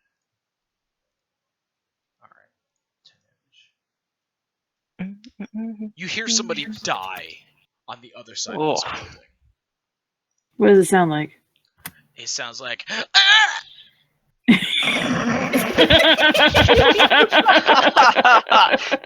I'm glad I asked. and Carvux, you're gonna get bit up. Mm-hmm. You gonna get bit, boy. Gonna get bit. Alright, normal attack. 13. Oh, thank God! Hey, no pierce. And it's your turn, sir. Fuck that snake in particular.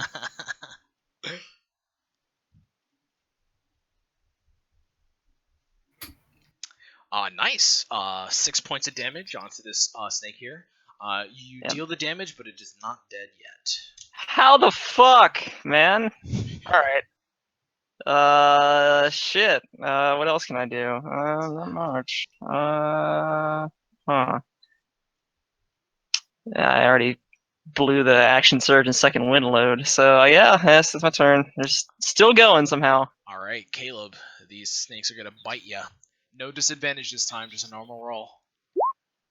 18. Son of a. I believe that hits. Give me a DC 10 Constitution saving throw, please.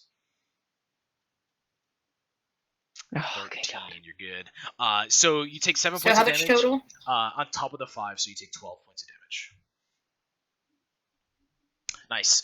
So yeah, they finally gain the composure and they come up to you, their legs, and they slowly start biting you, Caleb, as you take some poison damage.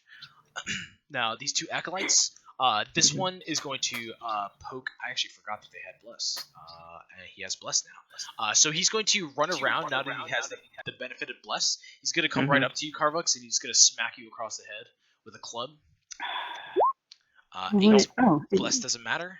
And then the guy in front of you, the legendary legend of legends Yeah, himself. just club boy. Hey. Okay. Oh my god. Hey, 1 point of It's damage. only one, so I'm happy with that part. Yeah, but the fucking rolls though. The fact, yeah, I know. The fact that he makes his rolls like Jesus Christ himself. There we go. I just like that it's the same one that's rolling consistently good. Yeah, it's the same guy who's just like Yeah. super good at rolling. Yeah, it's canon. There you go. Derkron, your turn. Okay, I'm gonna This is use leader. I'm my fighting the leader right mace now.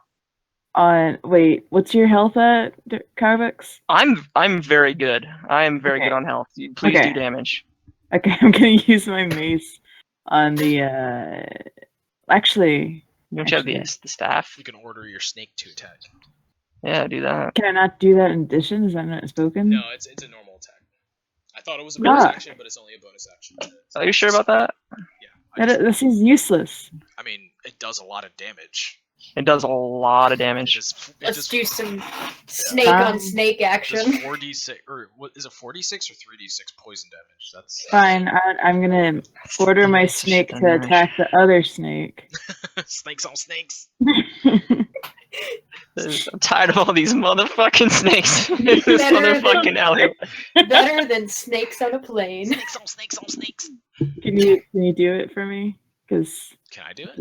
yeah, I can't do it. Yeah, you have to roll. No, I don't. Yeah, you just put it in chat. The staff of the adder. Is that what it is? Yeah, Mhm. it's so Yeah. your snake is the same as these snakes, only yours is larger. These snakes are like a bunch of the regular sized one, but yours is like a staff sized one. So it should get a plus. No, it has the stats that it has. God damn it! Fucking what the fuck? All right. No. Why is the hit to hit so low? Let me check what kind of attack it is. Let me see your bonus. I think it only adds your proficiency. You did roll. Yeah, I was gonna say you did roll a 3, so I mean, there's not much you can do about There's not much that. you can do, but it would have done a lot of damage if you hit. Yeah. Nice. So yeah, Derkron, what does it sound like when you order your snake to attack something for the first time? I go, sick boy. Nice. So yeah, it looks up at you with its eyes and it turns towards the other snakes and it lashes out at them, but they're all a little bit too wily to get a hold of. Oh, it's not adding the 4 decks, I guess. I don't know what that is that you have on yours. What is that? Let me check. It is proficiency applies to the attack roll on hits. The target takes 1d6. It's only your proficiency, I think. It's a melee attack. But it's a snake now. It's not me hitting someone with it or whatever. It's a snake. That is true. I'm a snake. I'm a slithery. Okay. Okay. I'll give them, since it's the same snake that I gave before. For the to hit, add a +4 to that, because they have the swarm of these same snakes have 18 dexterity. So go ahead and add a +4 to that. Okay. +4 to hit. Yes, +4 plus your proficiency. Oh my lord, that's incredible. That thing is ridiculous. So that should be. What's my proficient? So 2 + 2 + 2, so it should be 6 total. So it should be 6 + 6 total. Yeah. Okay, I'm good. All right. So that's your attack. Caleb, or do you have anything else to do, Derkron? Any bonus action? I'm done. Oh wait. Yeah, no, I'm done. Caleb, it's your turn. You've just been bit by these motherfuckers. You feel the poison surging through your body. Sorry, my computer's being.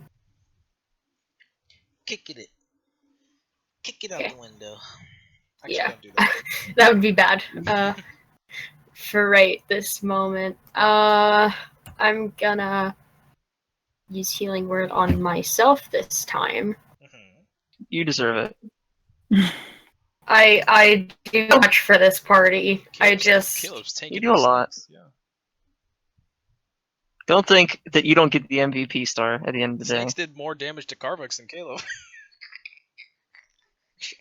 Well, you also rolled ridiculous, as you always. So that's first in the order of things, and I'm gonna tell these slimy, slithery assholes how ill-mannered they are and how disappointed their snake mothers must be. They fail. There you go. Another 2 damage. You're slowly whittling them down. It's the disadvantage that makes this great. All right, Yeah, it's certainly. not the. You're just stalling at this point, so Mhm. that they can come help you. All right, so around the building again. Caleb, give me a perception, please. All right. So with this perception, let me just roll something real quick. What do you see? Because this might be entertaining. It might be entertaining. Okay. Can I have that guy's rolls? Okay, never mind. Okay, yeah. So this time you see this guy like stagger back with a big gash across his chest, and then again charge forward, doing something else. But with all that, we go back to the snake. Alright. I'm Please afraid. roll 22 so I you can. forgot last time that he had bless, so these snakes Okay. have bless. I didn't say anything. Yeah, I noticed that. Yeah. Say anything. So they're all over Carvux, and here we go. 16 plus. You could do it theoretically. 4. Hey. That will. Jesus, Nick. I would like to use shield as a reaction, so I don't take any of the damage from that. All right, solid. Okay, yeah. So, so the bless is like met up with your shield, and they just kind of clash in midair as these 2 spells are at odds, and you come out on top. Yep. Cause fuck that. Yes, sir. I'm not going through that again. Yeah. All right. Okay. It's your turn. Snake here. It's personal this time, motherfucker. You're going down. 15 hits. Percent 9 points of damage. Still not dead, but you have whittled them down past half of their health. And it's at this point that only a few are remaining. So the bites that you're suffering, if you are suffering some, seem to be doing less and less damage as it goes on. But for now, it is like that. Okay. Well, I didn't know. I guess that's good because I didn't know that information before. So Mhm. that's a good thing to know. Yeah. Okay. Oh, my lord. Is that everything? Yeah, that's everything. Caleb, disadvantage on ya. What the fuck, Nick? Give me a Constitution save, though, please, Caleb. You better. This is the one to succeed. All right. So take half of the 17. So 8 on top of the 5. Oh, what So the fuck? Take 13 points of damage there, Caleb. You resist the poison, but it still did a lot of damage to you. You wanna give me shit for taking that healing word to myself again? No, nobody was giving you Nobody, shit. no, we actually said you deserve it. Who was giving you shit? Nick. What? No, I didn't no. give you shit. What are you talking about? What I say? Nobody was. Everybody was like super supportive. Actually, I'm offended that you think that I was. What did I say? I'm just trying to kill you. I mean, there's nothing. All right. The guy with bless up is going to try to smack you. Uh-huh. Actually, he's going to. Fuck. I'm You hiding should probably behind. go figure out what's fucking up his people over on the other side. Yeah, really. Yeah. He misses. Fucking Then the dumb. legend himself is gonna Uh-huh. smack you. Is he gonna try and bless? 19. I believe that hits. And will hit me for 1. Derek. Asshole. Derek Ron. Your turn. Derek is gonna tell his little buddy to attack the other snake again. All right, do it up. Sick. Oh my Sick. god. What is happening today? We suck so bad. And as a bonus action, he's gonna cast a spiritual weapon. Okay. Uh, Where are you gonna put yeah. this? 8. Yeah, who are you gonna miss? Oh, Is what that is your what you just said? what is your weapon look like? By the way, you can make it look like whatever you want. A big dildo. No, it's gonna I can be provide that. I don't know. It looks like a piece of wax, I guess. No, it has It looks to be like a what? weapon. It has to be a weapon. It's a spiky piece of wax. So a mace. I'll just put a mace. Fuck it. Morning, like a morning star. Sure. Okay. I think my Whatever favorite. that is. That's a morning star right there. So where are you gonna It's summon a- it? I don't fucking know. Behind If you the. put it behind, does it get flanking damage or flanking bonus? I don't I'm think gonna so. put it right here. Behind this Actually, dude. yeah, it would get a plus to hit. Sure. Cool. Sure. All right. That's when you know the DM feels bad for you. No. Yeah, I mean, the whole point of flanking is that you can't keep up with what's in front of you and behind you. So Mhm. it would make sense that if something was attacking you from behind, you wouldn't be able to keep up to it. I think my favorite iteration of spiritual weapon was somebody used a trumpet. it would just blow sound, and that was the damage. That's great. Yeah. All right, Caleb. Or is that everything, Carson? Yeah. All right, Caleb, your turn. Ah, These snakes are not entertained by your words anymore. Is it, so technically? Oh, okay, never mind. Sorry, They lose it at the start of this. that was my question. Yeah. yeah, unfortunately. Ah, shit. Is that a cantrip for you, Vicious Mockery? Yeah, That's cool. it's like the bread and butter of bards It's that I never very, very, use. very good spell. It is. I will trust my party members to get my back, and I'm gonna just focus on keeping them at bay and tell them that they're assholes and that hurt and they're mean. You can just remove this guy from the initiative if you want, Nick. Yeah. So they shouldn't have disadvantage, but they still fail. So cool. They take And that they're mean. yeah, and that they take 1 damage and they're still alive and they are disadvantaged next turn. Very cool. Back at the top, Caleb. Something happens over on the other side of the building. 1 second. What are you rolling? Okay, something happens. And another thing does. Okay, there it is. Okay, so Caleb, as you are looking over again, just to make sure, you're questioning what's happening to these guys, you see a head roll along the ground. Oh, I'm glad Ugh. the kids are having a better time. Yeah. I've yeah. So yeah, you hear a head roll along the ground, and some stuff happens. Can she? All right. Nope. All right. That happens. Mr. Slither Snake is gonna attack you, Carvux, Mhm. with Bless. Doesn't need it. Give me a con save.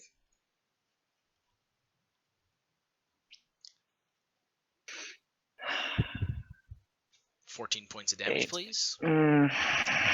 Actually, 11 points of damage. So 11 points. yeah, so the piercing damage. Do I goes- have? I don't have bless anymore, do I? Or no, I never had bless. I don't think. Never. You have Bardic Inspiration unless you blew it. Yeah, I did. He blew it already. So their 2d6 piercing damage goes down to a 1d6, so I'm only making it 2. So you take. Okay. So you take. So 11 how much points of damage? Okay, I had 34, and now I have. Yeah, just add. I 3. take away 11. Just add 3 to whatever you had. Or you had 34. So Yep. Times 23. Yep. Yep. Yep. Yep. Then Okay, Then it's your turn. we're switching things up a little bit. I'm gonna attack the motherfucker who's been clubbing the shit out of me.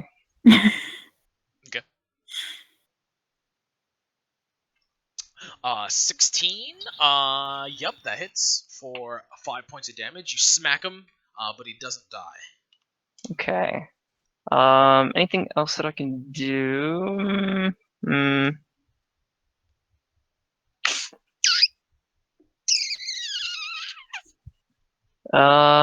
Not right now. Nothing right now. All right. But soon. I have a plan. I have a plan. Caleb. I have a plan. Yes. With Oh, disadvantage. question. Just asking for Darikon. The mace, does that get its own initiative? No. Darkon can attack as a bonus action. Okay. With the mace. I follow. Nice. So the bites are gonna come out, Caleb. Disadvantage on your kneecaps. 15. I don't think that hits. Anymore. Not anymore. Yeah. So maybe it's your bracers. Your newfound your bracers there that they try to bite through, but they can't. God, You're you're get like ahead of it. you're like the male Wonder Woman. That's great. Yeah, it's fucking awesome. So yeah, they don't get through. We're back to the acolytes. Here's a smack to the smack. And a smack with the legend smack. Nope. Question. Damn it! Yes. Hold up. I want to see something. Question. Okay. Sad. I'm sad now. All right. Never mind. Keep us a BB. No, it's when I want Nick to roll well that I like, and when I remember something that would be really helpful, it's when I forget. So it's fine. You mean the hellish rebuke? What the fuck? Yeah, hellish rebuke. Yeah, if Nick did damage to me, I could just fuck that guy up, but I forgot that I had it. Your turn. Okay. Trusting my party. Does the adder finally hit? Does the mace Does it? hit? We'll find out on the next episode. No, Okay. I want to play this out. Just kidding. Stop. Carvux. Stop it. Is it my turn? No. Carvux, Yeah. what's your health 23, out of? 44. Okay, you're fine. I'm good. I can at least stand on the round. I'm gonna snake. Staff of the Don't adder? even bother to ask how Caleb is. That's 12? fine. Are you attacking the snake? A 12 does Yeah. not hit. Jesus, even with a +6, you're still. Come on, Derek. I don't know why you fucking coming at me like that, You bro. can- I don't. I believe in you, Darkon. I want you to hit with the snake. With that, Right. I can go with up to 20 feet, right? I can move. Yeah. I'm gonna So take a. who are you gonna attack with it? Yeah, you can move I'm- 20 feet. Can I move it? Like, can I actually move it right now? Move wherever you want. I want to move it to over here, and I want to attack the So snake. as a bonus action on your turn, you can move the weapon up to 20 feet and repeat the attack against a creature within 5 feet. So you can move it. So can I 20 feet. attack twice? You can attack twice if you use your action and your bonus action to attack it, but you use your staff okay. as your. Also, I will say we don't know if I guess 15 will hit at the snake. I don't know. I'm thinking it may be better to take out the human, but I'll let you choose what you want. Yeah. Well, I want Caleb free so he can actually help us. Like, I mean, he is helping himself. I'm Right? just saying that snake has taken like 0 like damage basically. Yeah, but your mace can't make it. So has these fuckers over here. They're Yeah, taking, but like, they have a lot less health than the snakes do. But if we get rid of the snake, we got The snakes deal like hella damage. Okay, maybe if we kill these guys, the snakes go away. Caleb is less than half. Okay, all right, that's fine. Now, like I said, I'm just telling things. You Yeah, obviously as okay, you make the yeah. decision. I want him over here, and I want to attack the snake. He can't make it 20 feet there. What? Where is he? Where's 20 feet then? It's right here. 20 feet would be like right behind you. Right behind me? Yep. Yeah. Okay, well, I'm gonna 20, 15, 20. I'm gonna move it right here next to this snake. All right. And attack this snake All right. with that. All right. So a 15 hits the snake for 8 points of damage, but doesn't kill it. But there's probably only around 2 to 3 more snakes left. Okay. I don't know what that means. Is it made of a bunch of little snakes? Yes. It has been a bunch of snakes that we have slowly taken down. Oh, okay. All right. That's why it has Yeah. not died. Is that everything? Yeah. Right, Caleb. Have to blow another spell slot. No, you don't have to. Yeah. Yeah, Just I kind of do. you just- If he hits me, like, good, I'm down. You can So give yourself to the poison. Just take the high, you know. if he gets me good, I'm down. So I'm gonna cast Healing Word again on myself. La. That puts me to 1 first level. Gives me give me a second here. God damn. Gives you fucking. I don't want that spell. Yeah.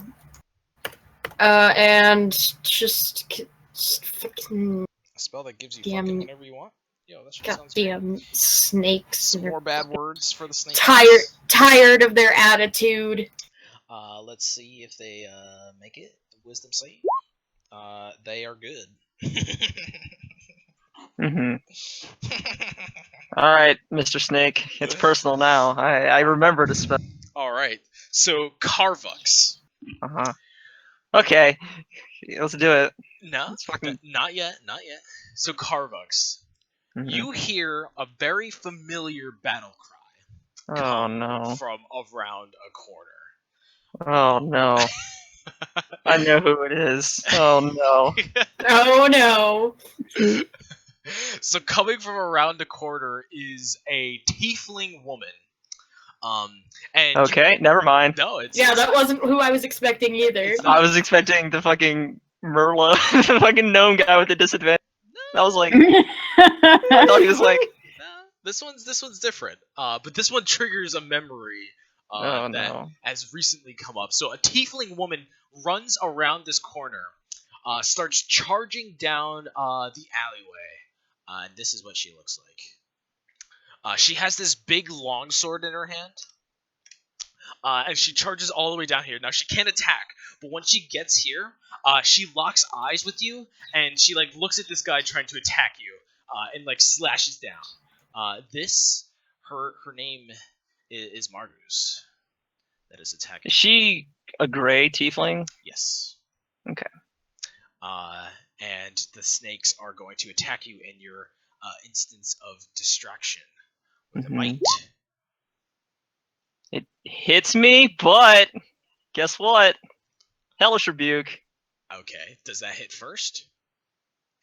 You point your finger, and I don't know if it hits first or not. I don't So know. a creature that damaged you. So the damage goes through first. So give me a Constitution saving throw.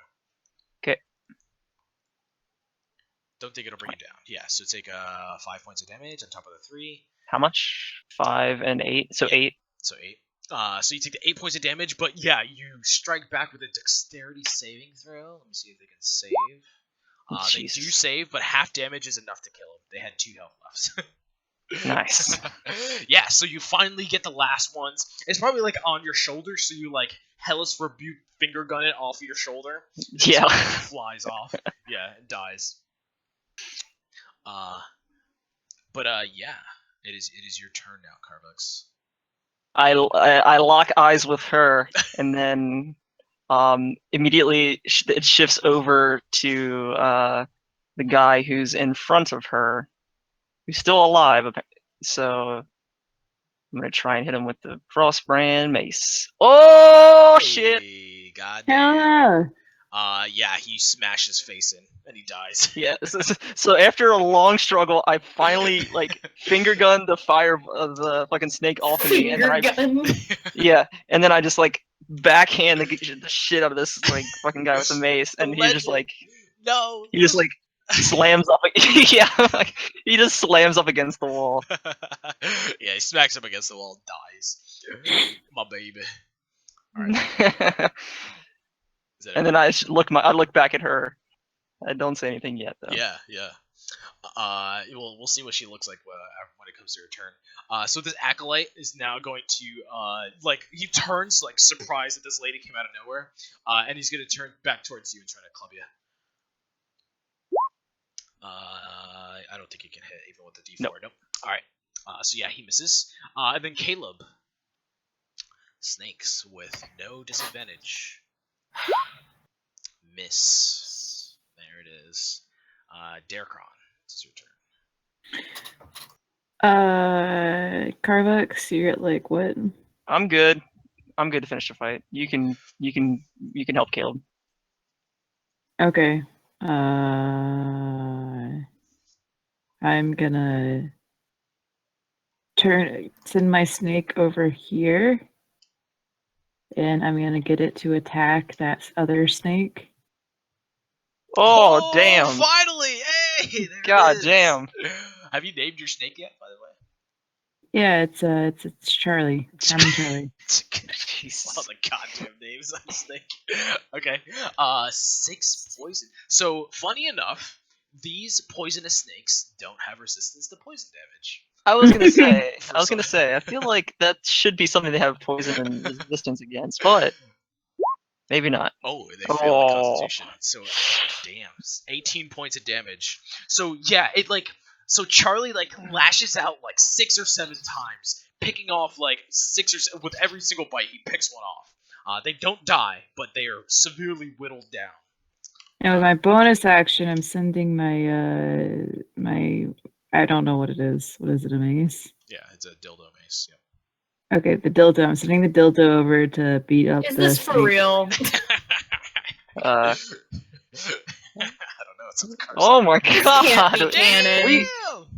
I tell you, we finished strong, but it's a slow start. It's a fucking marathon, but we sprint to the finish. Yeah. Yeah, certainly. The 7 points of damage don't kill it as well, Okay. but it is still. There's probably 2 or 3 left as well. And I'm done. All right. I'm gonna rest. Yeah. Caleb, your turn. Fucking goddamn snakes and an attitude. Is it dead yet? No. There's still a couple of them crawling on you. Ugh! What garbage. I'm gonna tell them they're garbage. Because they're garbage. And, They save. Damn. The 2 HP, the 2 damage. It's so weak. I'm gonna, in bracing for that, blow my last first level slot, and heal myself for 9. Poor baby. Poor baby. All right. Yep. Cool. Which So- brings me almost back to full health. Yeah. So Margoo's over here, sees it's kind of that image where you smash this guy's face up against this house there, and her face meets with yours, and she grits her teeth and swings her longsword over at this guy to the left of him, of her, and she attacks twice. One misses, the other one misses. So yeah, this guy's dodging out of the way of her attacks. And she's obviously getting more and more pissed off as she's doing this. But Carbucks, it's your turn. Yeah, I want to just smash this guy's face in. Do it up. Nice. 5 points of damage doesn't kill him, but it fucks him up. Yep. Anything else?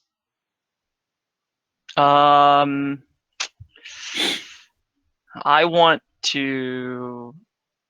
I basically want to trap him in, so I'm gonna move here. So that way, if he goes anywhere, he's getting attack of opportunity. Nice, yeah. So you smack him across the face, and you see the frost sticks to his cheek. So he holds his cheek, and he staggers backwards. And he looks at you, and he puts his hand out, and he drops his club. He's like, "Wait, please." It looks like he's trying to surrender. Can I do anything? Not yet. It's not your turn. So the snakes are going to attack you, Caleb. There's only a couple left, but they still do some pretty decent poison damage. But they don't. But hit. they don't, though. Yeah, and Darkron, it's your turn.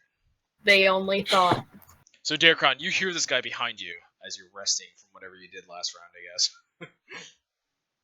From whatever I did. Yeah, whatever you did. You know, that thing, the murderer, the murderizing. Okay, so I'm gonna tell the staff to, or I'm gonna tell Charlie to attack again. That misses. Okay, then I am going. It's been a minute. What was that? Has it been longer than a minute? It has been exactly 12 seconds since you summoned your mace. I love the time going in D&D, how things Okay. just happen in seconds. Mm-hmm. Then I'm gonna use the mace or the dildo on the snake. This cannot be canon. It's the I working refuse. name, apparently. Because of the flank, you hit it, but you don't deal enough to kill it. Jesus, There's dude. one left on Caleb's body somewhere, just crawling around in his shirt. Can I talk? Yeah, you can talk. It's a free action. And say to Carvux, spare the man. We need to speak. Well, after telling the Charlie to fucking sick. Yeah, you see him breathing heavy, but you tell that he acknowledges that. Okay, I'm done. It's not him that it's not him that you need to worry about killing this person. Yeah. All right, Caleb, it's your turn. Yeah, one little guy crawling around in you. Stab the You try to stab him, but you notice that trying to hit him is going to stab yourself in the heart. What? So you hold back, and you don't hit yourself. I didn't say you hit yourself. I'm just saying that's what you saw. That's where he was when you tried to stab him, so you don't get him. Anything else? No, because I can't give bardic inspiration to myself. Is that everything? Yes. All right. So good old Margoo's over here is going to sheath her sword when this guy starts groveling. She's gonna go up to him. She's gonna grab him by the collar, and he's not resisting. He's just letting it happen. And he takes him and he throws him up against this building over here. And you see her, Carvux. She's in like that tiefling state that you get in with like thaumaturgy and stuff like that, where her eyes are glowing like hot white. You can't see the pupils of her eyes at all. And she's just like staring this guy down. And she's just like, "Who do you think you are? Attacking my..." And she like looks at you, and then she looks back, and she pauses, and she takes out a dagger. And it looks like she's gonna go for this guy. But on your turn, you're able to react, Carvux. Yeah, I go, Margus, stop, and I grab her arm. Yeah, and her eyes like dart towards you. And then I punch this guy in the face, knocking him out. yeah, nice. So yeah, she lets go as you do that, and like backs up and holds her hands up as he hits the floor. Now, as all this is happening, Caleb is screaming that there's a snake in his blouse. There's a snake in my boot. rolls another 8, and Darkron, it's your turn to help your buddy. Please end this snake. Please kill it. It's just been me versus this snake the whole time. This is Charlie! This is a Mortal Kombat fight. Oh my god. Dildo! Critical dildo smack.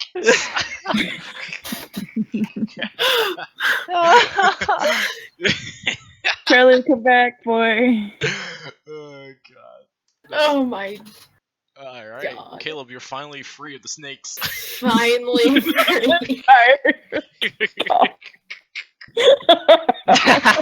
I did it. What you gonna do? Alright, so combat at this point. Just roll around on the ground. Yeah. So combat's over now. This guy's thoroughly knocked out on the ground. So yeah, when you knock him out, Margos is giving you like this look, Carvux. If you want to try to read it, you can with an insight or something like that. But she looks at you, and she looks down at the man, and she takes him by the collar again and like puts him up against the house with her forearm, like on his neck. And she looks at you and she's like, "Kill him." You have questions to ask of him. Kill him. And try and persuade her. Say stop. Go ahead, roll a persuasion. This is gonna go so fucking bad. Okay. All right. Yeah. So, I basically tell her, it's like, we can't get any information out of him if you kill him. Yeah. So when you talk to her like that, she lowers her forearm, and she gets right in your face, and she's just like, "Did you just fucking talk to me like that?"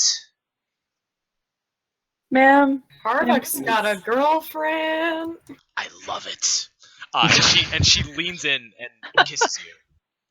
All right, Oh. yeah, I'll let it happen. And that is where we end this session. Oh god.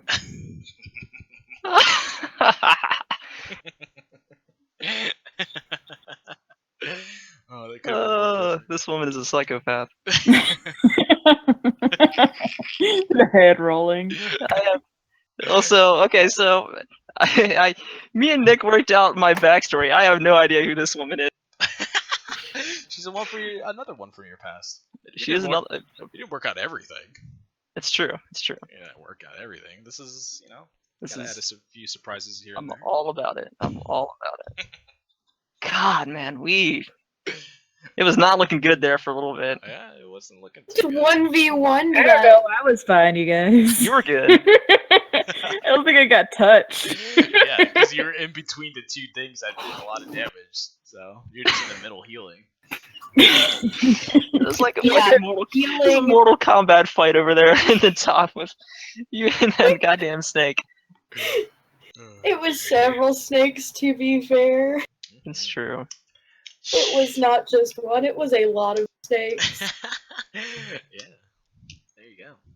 Well then. So Yeah. that was really interesting how Sam rolled a staff of a snake that I was gonna have you fight in literally the next fight. Yeah, that's amazing. Yes. Thanks, Sam. So you rolled a snake killing its own kind. Hell yeah. I was like,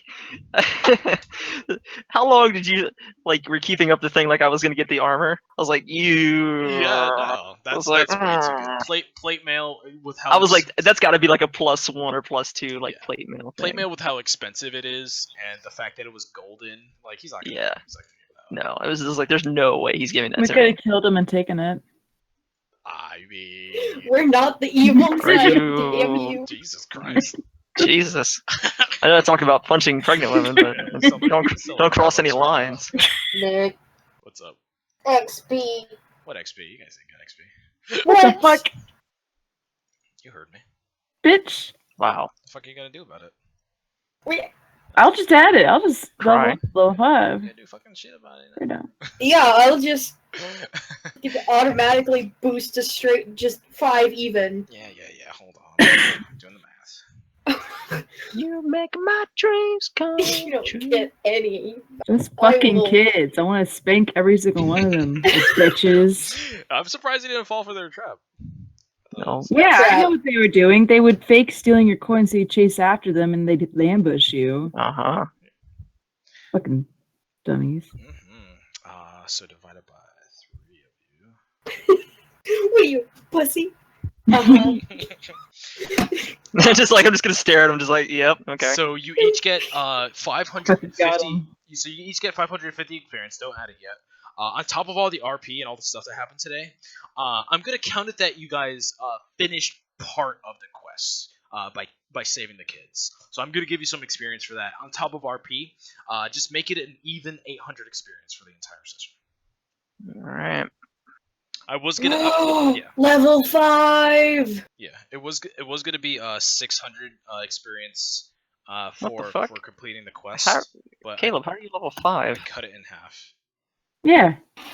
We all just hit level 5. Yeah, but we should have 65.95 after that. We all just hit Did I level just not put down XP last session? Probably. Yeah, because we're at 57.95 right now. No, we're not. We're at 6595.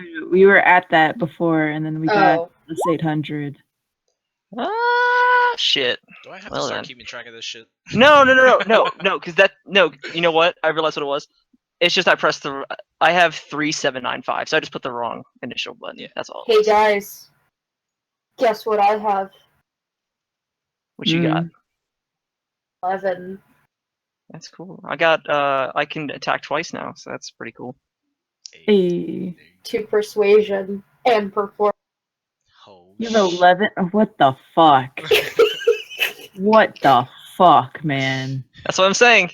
Anytime we need to talk to anybody, just Caleb is you can just talk to the Caleb doesn't want to talk to anybody. It's true, I know it's a problem, but we need to get you out of your shell because you're the only person people and convince them to do things. Yes, very eventful. Man, this is good. This is That good. lady did not help him at all. She made it so much worse. Who? Marcus? No. We talking about? No, the orphanage lady. Oh, well, she's fine. She helps. Oh, for Caleb, you mean? Yeah. Oh my god. Open up. Open up. It's gonna happen eventually. You make my dreams. Yeah, that was good. Look at all the backstory stuff that I shared this session. It's really depressing. Yeah. I mean, your dad kind of forced that on you. Yeah. I couldn't Yeah, wait I to see will it. say. I couldn't wait because I knew what I was gonna say. I have a script in front of me of all the questions that I was gonna ask, and I only picked 2 out of the 3 of them because I didn't want it to go on for too long. But that one was the one I was looking forward to because I was wondering if you were actually gonna come out with it in front of everybody, which was Yeah, I figured it was a good enough time. did. Caleb is.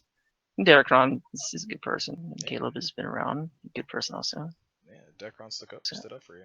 It's good to know. Those witty responses. Yeah, they were. The wit was something else. Fucking got him. Where's Caleb for those persuasions to shut the fuck up? Caleb needs time to. Caleb didn't want to look up. You and Kathy both. Him and Kathy were both just trying not to. All right, so Oh. What's the? Oh boy, we leveled up. Yeah, Time we to did. pull out So I those gotta. handbooks.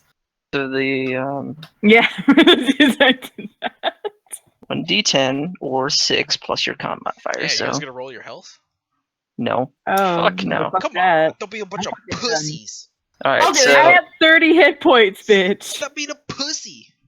I'll do it. Do it, I'll do Sam. it. Yeah. do it, Sam. Fuck yeah. So what is it? Your class Awesome. die plus your con? D8. Do it up. Just a straight D8, no Yeah. plus con? Then just add your con afterwards. Roll a D8. Fuck yeah, Sam. That's what I'm talking about. Fuck that. Above no. average. I'm good. You guys are a bunch of pussies. Is your con modifier 2? Bunch of pussies. How do I do that? Where I average it? So it's half of your. So you're a cleric. They have a D8, right, to their health. Yeah. Then it's gonna be 6. So it's 5 plus your con. No, it's No, it's half of it plus 1. plus 1, then your yeah. con. Okay. Sitting pretty. This is a safe. 42, y'all. Damn. See, I have less than him. I had 38. So okay. what? You could have more. You if you rolled. had more than me this whole 32 or 33. You could have more. If I you don't. rolled. I don't have. I I don't had have. 30. I don't have inspiration to do this. But could you use inspiration to reroll your hit dice? No. Okay, I'm just fucking with you. So just to be sure, just because I want to make sure I pull the right thing. Yeah. Okay. Never mind. I have proficiency, but that's different than I have a proficiency bonus now, but that's my con is still +2, right? So I don't. That doesn't change. Yep. Okay. So it's 6 plus 2 is 8. So I I get think level 5 is actually my Nolan. 52, and then I have the tough perk. So I have another +2 from that. So I am up to 54 hit points. Damn. Okay. Not that it matters. And it does not matter when Nick just continuously rolls 22s. I crit twice on you with this. I know. You say that like it's surprising because it happens every fucking session. Ooh, Bardic Inspiration is up to a D8 now. Damn. That's Oh, awesome. Shit. That's really good. That's kind of launch. So how are we gonna fucking fit the commissar into this is beyond me. Oh. Have you talked to him about his character? Nah, I have a couple of ideas though. I wanted to see where you guys go with this session because you could have.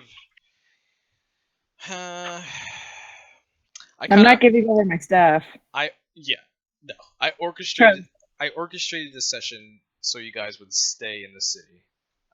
So Worked out pretty well. yeah, just for the commissar. I knew there was a bunch of stuff that you guys had to do when you got back, so I knew that was gonna be easy. Or you could have just gone straight to your next assignment if you wanted to. So I was accounting for both, but I figured you guys would want to do all the stuff that's happening here. So, I think I got a couple of ideas to fit him in. Depending on if he knows all the like bodies and stuff like that, he might want to start in the middle of like a fucking something that I don't know. He's I a get rogue, magicals. correct? Yes. Did you say what kind of rogue he is? No idea. Hmm. I can look at his character sheet actually. Let's see. He named it the Connoisseur, like a Seriously? like a dinosaur. I think he said he wants to do Arcane Trickster. Is that the one? Yeah, he hasn't filled out everything, so I don't know. No. No idea. You can ask him. He's on. That was fun. That was a good session. Hey. That's great. He is online. Considering I prepped for it 2 hours in advance. That was good. Yeah, I mean. Okay. How much of that is the fault of Final Fantasy XIV? I mean, that and Minecraft, you know. I've gotten pretty good at prepping though, so I could do it. Yeah, you probably got it down to a I'm scrape. not gonna lie, I was playing Minecraft the whole time. I made an aviary. Wait, during the session you were playing? Yeah. What? Wow. Yeah. I can multitask. Plus, I didn't Oh have much. man, Plus, That I didn't reminds have me- much to do because Caleb was being a fucking little shit. that's cool. The weapon bond. It's I forgot. Like I don't really like. I never have a use for it, but I may do. I'm gonna do that for the mace. I think. I can just throw my armor out now. Like, Don't, please. 17 AC is so good for a bard. it really is. That's why I said I can throw my armor out. I only get that +2 if I don't have my armor on. Just curious, does your thing have a max for your armor, your AC?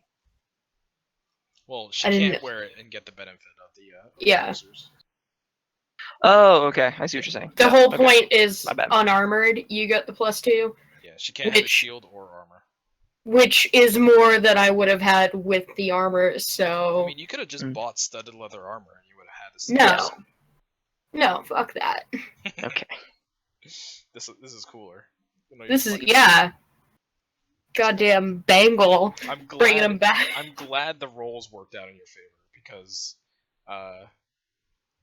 it could have been that you rolled really shitty and just got a. I was gonna say, was there some bad stuff on there that would have really? Actually, let me take a look back at the table. I'm curious. What's the best thing we could have gotten? Yeah, let me see. Some god sword. No, not in the table that I was rolling from. It was- I like it was- Charlie. I'm pleased. Charlie is a pretty damn And cool addition. that to the really team. worked out too because only clerics, druids, and other things can attune to it. Mhm. One other thing can attune to it, so that worked out. I mean, I could have gave you guys like a rod or something that you can't use because you're not like wizards or whatever. Mhm. There's a lot of things that I could have rolled that you could have. Could I use it as an Eldritch Knight? I think so. Well, you can use the rod, but sometimes it's like enhancements for abilities that you have. Okay. So, or sometimes they give you spells that you can just use with the wand. So sometimes it fucks you over, sometimes it doesn't. So the best thing So I you could don't know about you guys, but I don't get anything too good this level. Oh, level 5 is so good for fighters. So the best thing you could have gotten with a roll of 100 is winged boots. You Oh shit, could have flying. that would have been pretty cool. Yeah, I don't know who that would work for. I don't think that really fits to anybody. Though. Maybe Caleb. Why He's would I close to ever fly. need to climb a tree again? Yeah, you can just fly up to the tree. You don't even need to climb it. Mm-hmm. Yeah. That's a pretty cool item though. Yeah. I mean, There were sadly no trees for me. if you Done. if you rolled one above the 15 that you rolled, you could have got a +1 shield. Mhm. That would have been good for you. If you rolled, Yeah, that would have been if you rolled badass. a 19 to 21, you could have gotten the Sentinel Shield, which is really good. What does that do? It's one that you can like pop up as a bonus action, and you can like have a free hand with the shield in your hands. Oh, that's cool. So yeah, you could like two-hand a great sword with a shield. It's actually That's really pretty fucking rad. good. Yeah. And then a bunch of other stuff. So, just curious, does it exist in this world where if somebody like took like my frost mace, right? Like I just got this new mace. If I wanted to like later down the line, if I have money and stuff, could I have that weapon improved? Because that's something that can happen. Yes, but it's Okay. not. It's something I created, not the game. You can Okay. you can mastercraft it to give it a +1 to attacks. Hmm. That's pretty much Okay. all I've done so far is mastercraft. How do you get things mastercrafted? So I had it set up that you have to find one, and it's usually one in like a major city. So Fortunes would have it, but it costs I think 200 gold. I set it for to do that. Hmm. That sounds about right. Yeah, let me see. So like if you do it to a normal weapon, it doesn't make it magical. The benefit of having a magical weapon is that it only breaks under certain circumstances, and things like that, and it negates resistances and stuff. So that's kind of the downfall, where you can get a +1 with a mastercrafted weapon, but it doesn't have any of the magical properties to it. You know. Oh, so like I couldn't like I couldn't turn this thing +1. You can. Oh, okay. Yeah, it's already a magical weapon, yeah. But if it was like a +2 mace, then you wouldn't be able to give it a +3. No, it only brings it up to +1. Oh, okay, I see. Because that would be kind of broken. Yeah. Eventually. That's my thing. It's like how broken can I make this thing? Yeah. No. Yeah, it's set for 200 gold, and you just gotta find a guy that can do it for you. Okay. I got a So, guy. Not right now, but later. I got a guy. Yes. Very cool. That was really nice.